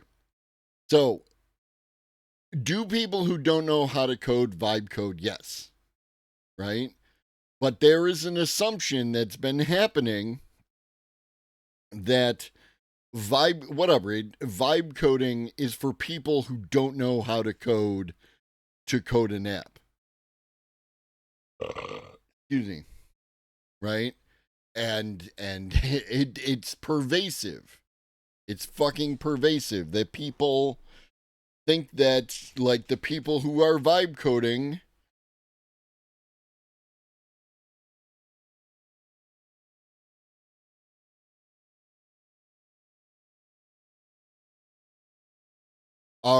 don't know how to code. This is Andre Carpathy. Andre Carpathy is the one who originated the concept of vibe coding. Right? And Andre Carpathy knows the fuck how to code. It was a meditative exercise. It was just a creative exercise. It was just something that he did as part of his process. Like, holy fuck. But yeah, vibe coders don't know how to code. Eat my dick. Eat my whole those two dick. camps, you are getting insane amounts of updates lately. For example, Google just released a new version of Gemini 2.5 Pro, and it is pretty much the best coding model available based on benchmarks, based on LM Arena, which sort of gives people a blind test of multiple models. Pretty much any source that ranks models puts Gemini 2.5 Pro at the top when it comes to coding. And the new model that they released this week has gotten even better, and some of the things I've been seeing people produce with this are really kind of mind-blowing. One of the new features is a video to code. Gemini actually understands video. It's not transcribing the audio and then understanding the transcription. It actually can see and understand what's going on in the video. So you can actually feed it things like YouTube tutorials and have it go and code what is going on in the YouTube tutorial for you. One of the fun ways to test out a new model is to see how it improves existing applications. On the right, you can see the old 2.5 Pro and a fairly basic app. On the left, you can see it actually understood the video in depth and then made a fully functional quiz. This took the experience to the next level. Check out some of these examples of what have been created with this that Google DeepMind shared on X. They fed it this picture of a tree, gave it the prompt, transform this image into a code-based representation of its natural behavior. And then we can see the AI actually generated this tree with a slider with growth level that can change the size of the tree as you slide it. They did a similar thing with a picture of a spider web, a photo of a bonfire. I believe that's like fireflies in the grass there, clouds, birds flying. All of this started with an image, and it used that image and created a little app that sort of represented the image. A leaf, a water droplet, really, really cool stuff. And I know I've said this before, but you can use this for free over at AI Studio. If you go to aistudio.google.com, up here in the right, you can select your model, including this brand new Gemini 2.5 preview from May 6th. Let's give it a prompt like, create a colorful particle simulator that is affected by mouse movements and clicks. Use HTML and inline CSS and JavaScript so it all can be run from a single HTML file. I'm just doing that so I can simplify it for this demo, but let's go ahead and run it and see what we get. So we got some code. The whole thing took 57 seconds. Let's see if it actually managed to one-shot it. I'm going to copy the code, paste it into a text file, and we'll save this as an HTML. So here's what it generated. We can see all of our particles and they kind of fade out really quickly. Not really what I had in mind. So I gave it a second prompt telling it I don't want the particles to disappear. It took 45 seconds, and this time around it keeps the particles there, and as I move my mouse around, it sort of pushes them around. So fun little app that I made with 2 prompts. Got fairly close on the first one and then much closer to what I had in mind on the second one. Obviously, people watching this are going to think of much more useful ways to use this technology. But developers and vibe coders got even more cool stuff this week. You can now create and edit images with Gemini 2.0. So if you're a developer, you have access to this in the API now. We could see some examples here where it took this image of a desk with a laptop, it took this lamp, and it said, I want to see what the lamp from the second image would look like on the desk from the first image. And it. Yeah, I agree. Like, do some of the companies kind of overhype, let's use the term, overhype the capabilities of their thing? Yes. And I think most of that overhype is that, like, you can have 100 attempts to do a thing, and then they cherry pick out the 1 or 2 that were the most successful and use those as part of their advertising, right? So on one hand, yeah, like AI is, these tools are amazing tools. They give you tremendous capabilities and everything else. And, so here's an example, right? So I'm a guy. I'm just a random dude the elder. And I have an idea for, let's say like a t-shirt, right? Like I want to make a t-shirt. And I have an idea for a t-shirt, and I think it'd be cool. I could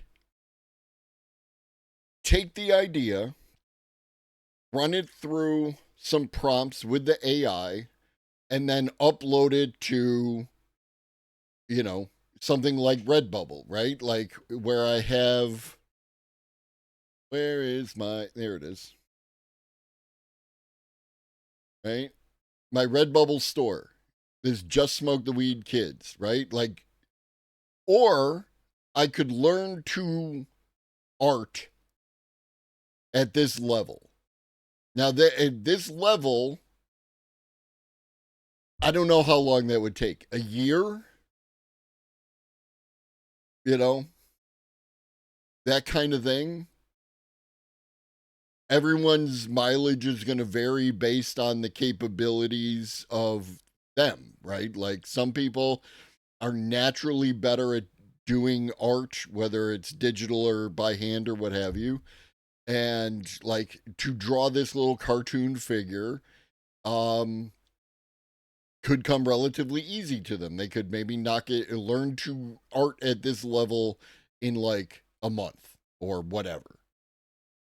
Other people, it's going to be a lot more difficult. A year, 5 years, who knows?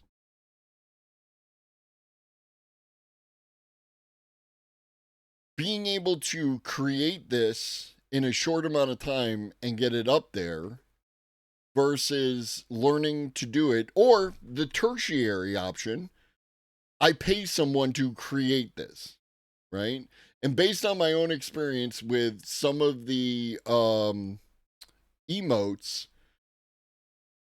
let's say it cost me that same amount. So it cost me $50. Now, I pay an artist $50 for this image, and then I go ahead and, and no problem, I have all the licensing, I upload it there. I'm currently down $50. So in order to just equalize back to zero, I have to sell 4 or 5 of these shirts based on my cut from Redbubble. And in that time, I'm down $50. Now, I've currently sold 0 of these shirts. So I would just be down that $50. And every time I wanted to iterate on an idea, that's another $50 that I don't have. So what you're doing is you're putting a paywall between people creating something and being able to get it out there. And maybe no one ever buys this.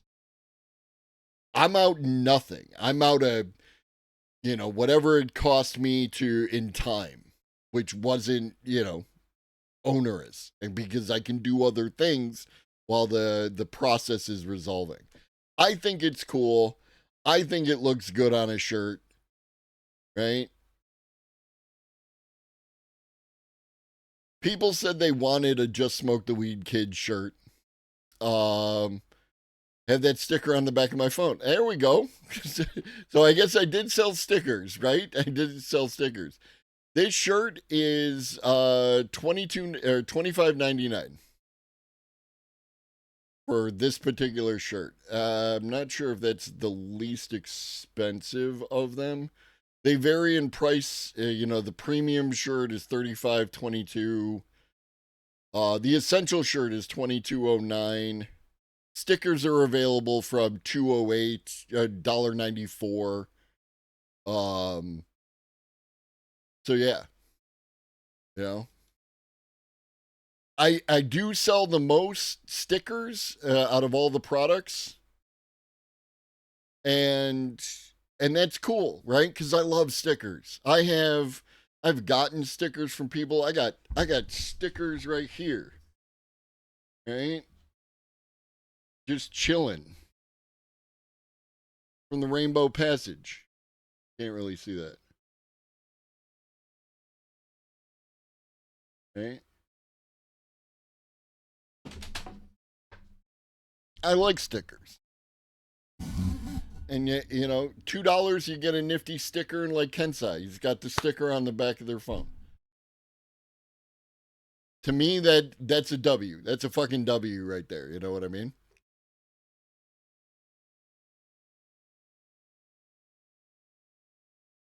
Put that lamp on the desk kind of seemed to change the size of the lamp a little bit, but it appears you can do very similar things to what you can do with the GPT-4o image model now, and you can do it directly in the API, meaning developers can actually build with this functionality as well. And like before, it is available inside of Google AI Studio. So if I go to Gemini 2.0 here, you can see there's Gemini 2.0 Flash Preview Image Generation. I can tell it to create an image of a wolf howling at the moon. And 3.5 seconds later, I have a decent looking image. Put sunglasses on the moon. And after 4.4 seconds, we now have a moon with sunglasses. Also seem to add sunglasses to the wolf with a few more prompts. I'm sure we can get it right. If you prefer to develop with Anthropic's Claude API, they've now introduced web search within their API. So if you're developing apps using Claude and you want your apps to have web search functionality straight within Claude, you can build apps that do that now. Also, if you're using something like Windsurf and you use the Claude model as your model for coding, it can also use the internet now to ideally help you write better code. OpenAI also rolled out a couple new features.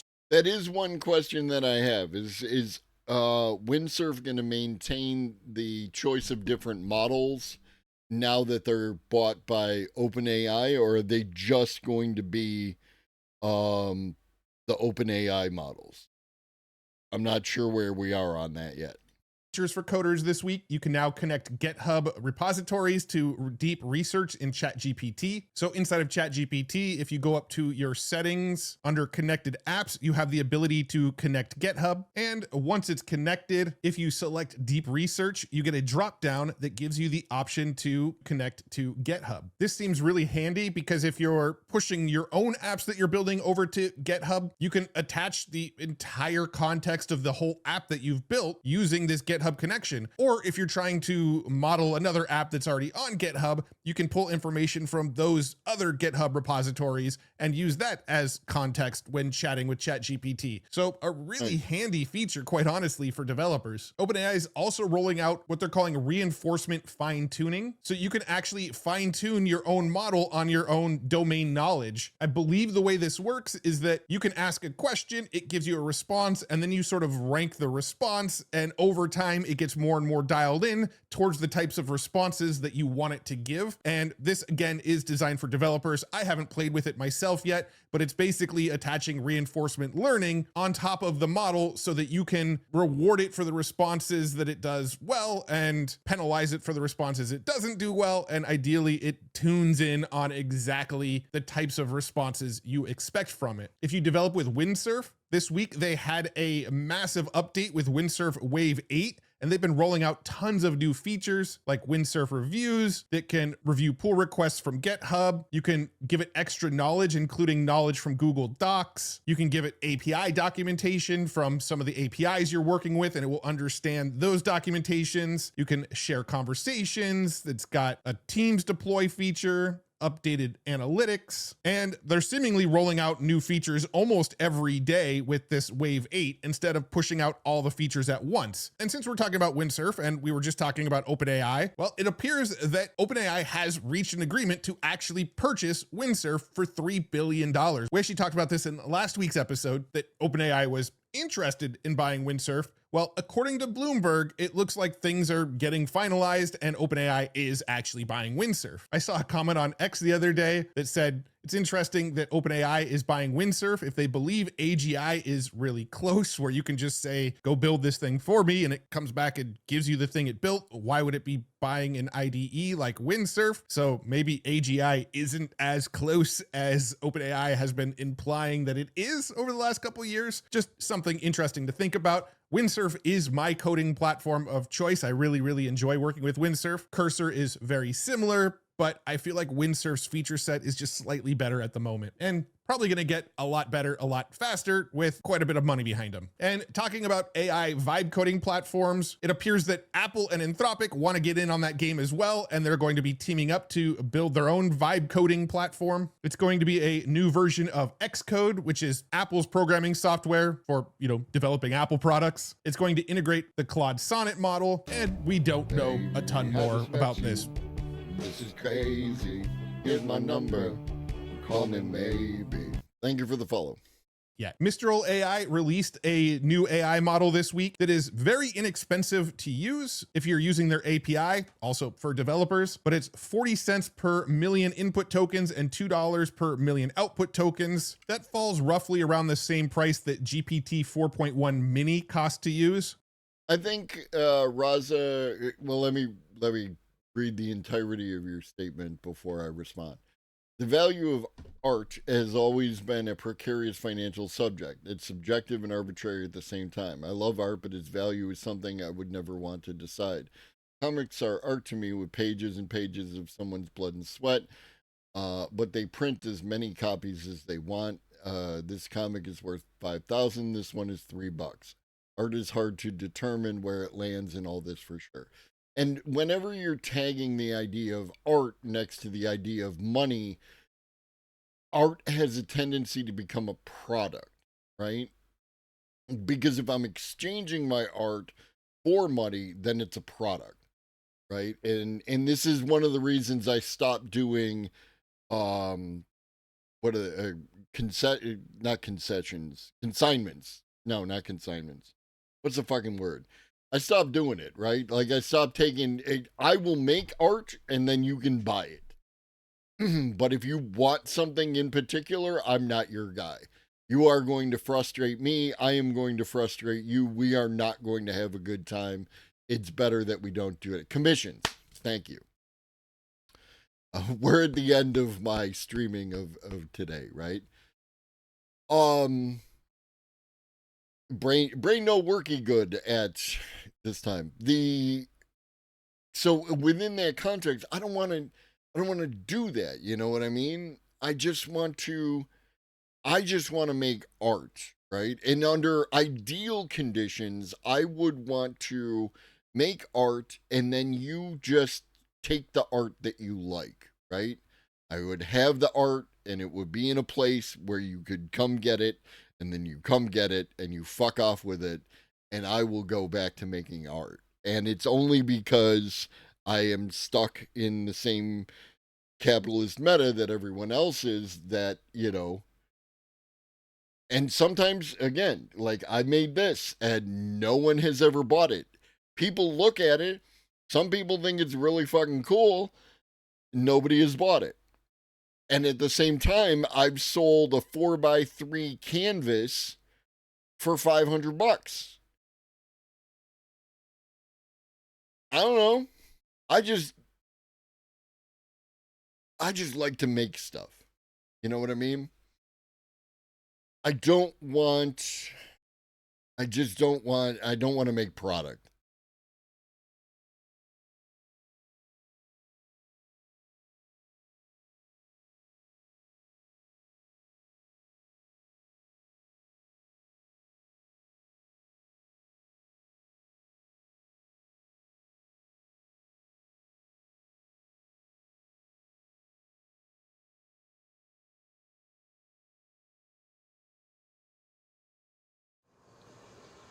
What are your plans for the future?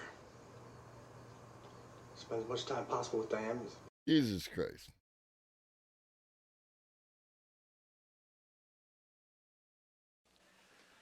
What are your plans for the future? Spend as much time possible with Diane before she leaves. Seriously, Lloyd. I'm totally and completely serious. No, really. You mean like career? I don't know. I've thought about this quite a bit, sir, and I would have to say, considering what's waiting out there for me, I don't want to sell anything, buy anything, or process anything as a career. I don't want to sell anything bought or processed, or buy anything sold or processed, or process anything sold, bought, or processed, or repair anything sold, bought, or processed. You know, as a career, I don't want to do that. So, my father's in the Army. He wants me to join, but I can't work for that corporation. So what I've been doing lately is kickboxing, which is a new sport, but I think it's got a good future. As far as career longevity, I don't really know because, you can't really tell. If you're 8-6 as a fighter, it's no good. You have to be great, but I can't really tell if I'm great until I've had a couple of pro fights. But I haven't been knocked down yet. I don't know, I can't figure it all out tonight, sir. I'm just gonna hang with your daughter.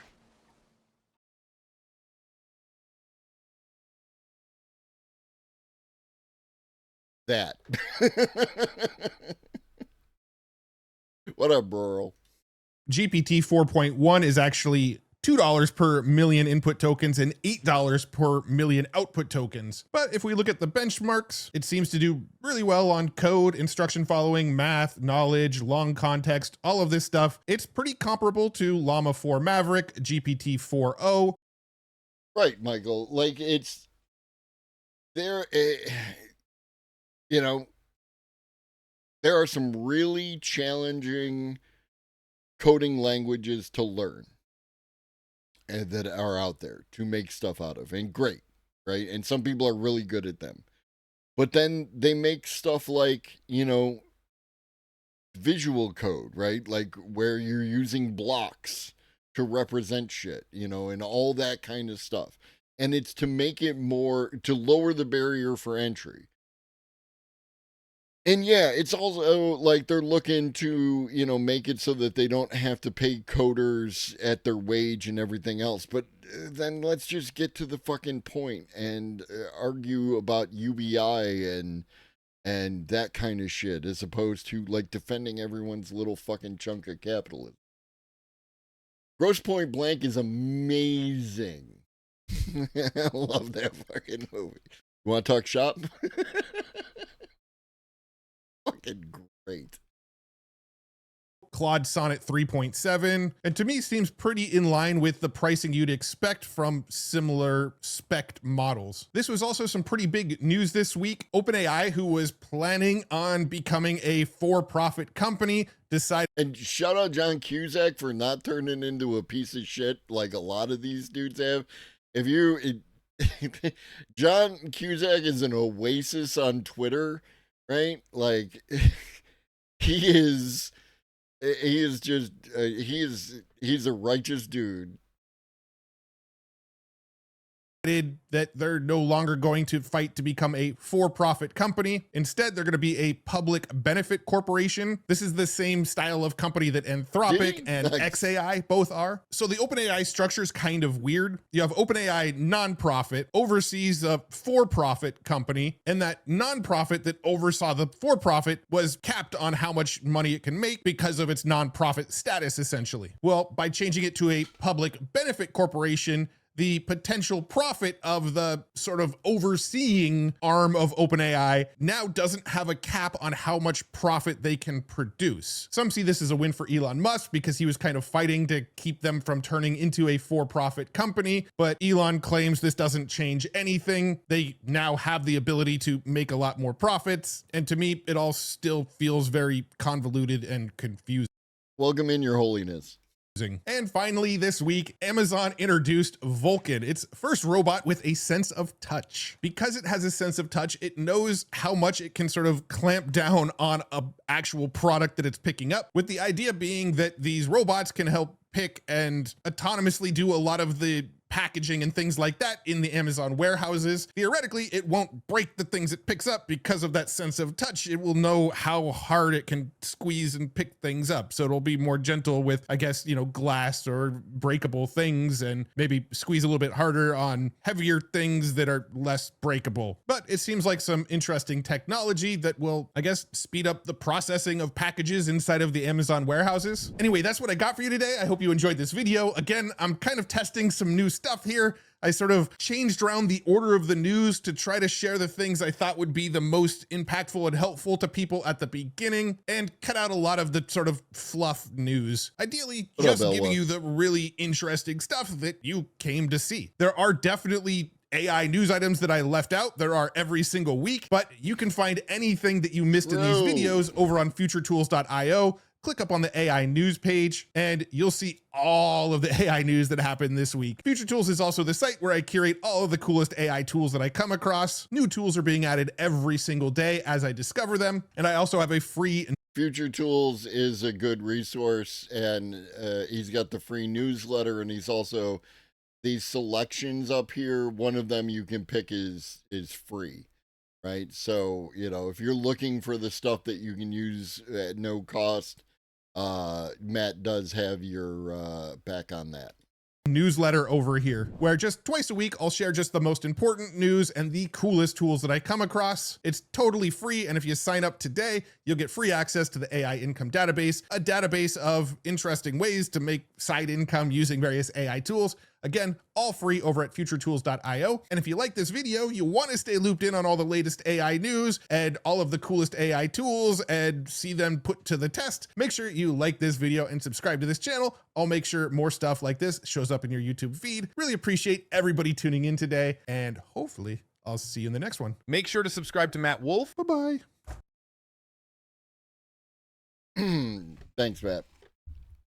Like, subscribe, hit that bell to stay notified. And also, if you're watching this video on YouTube, like, subscribe, and hit the bell to stay notified on my channel. Also, come visit us on Twitch, where we have a whole lot of fun. The Twitch chat is excellent. The community is top-notch. But that's going to be it for today.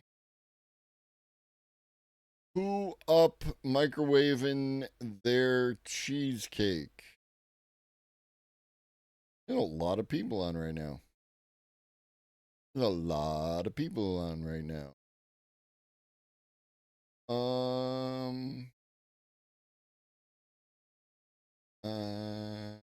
Thinking. But I wanted to be the Pope. I love a parade. Strike of the drum. Ba-rum-pa-pa-bum. I love a parade.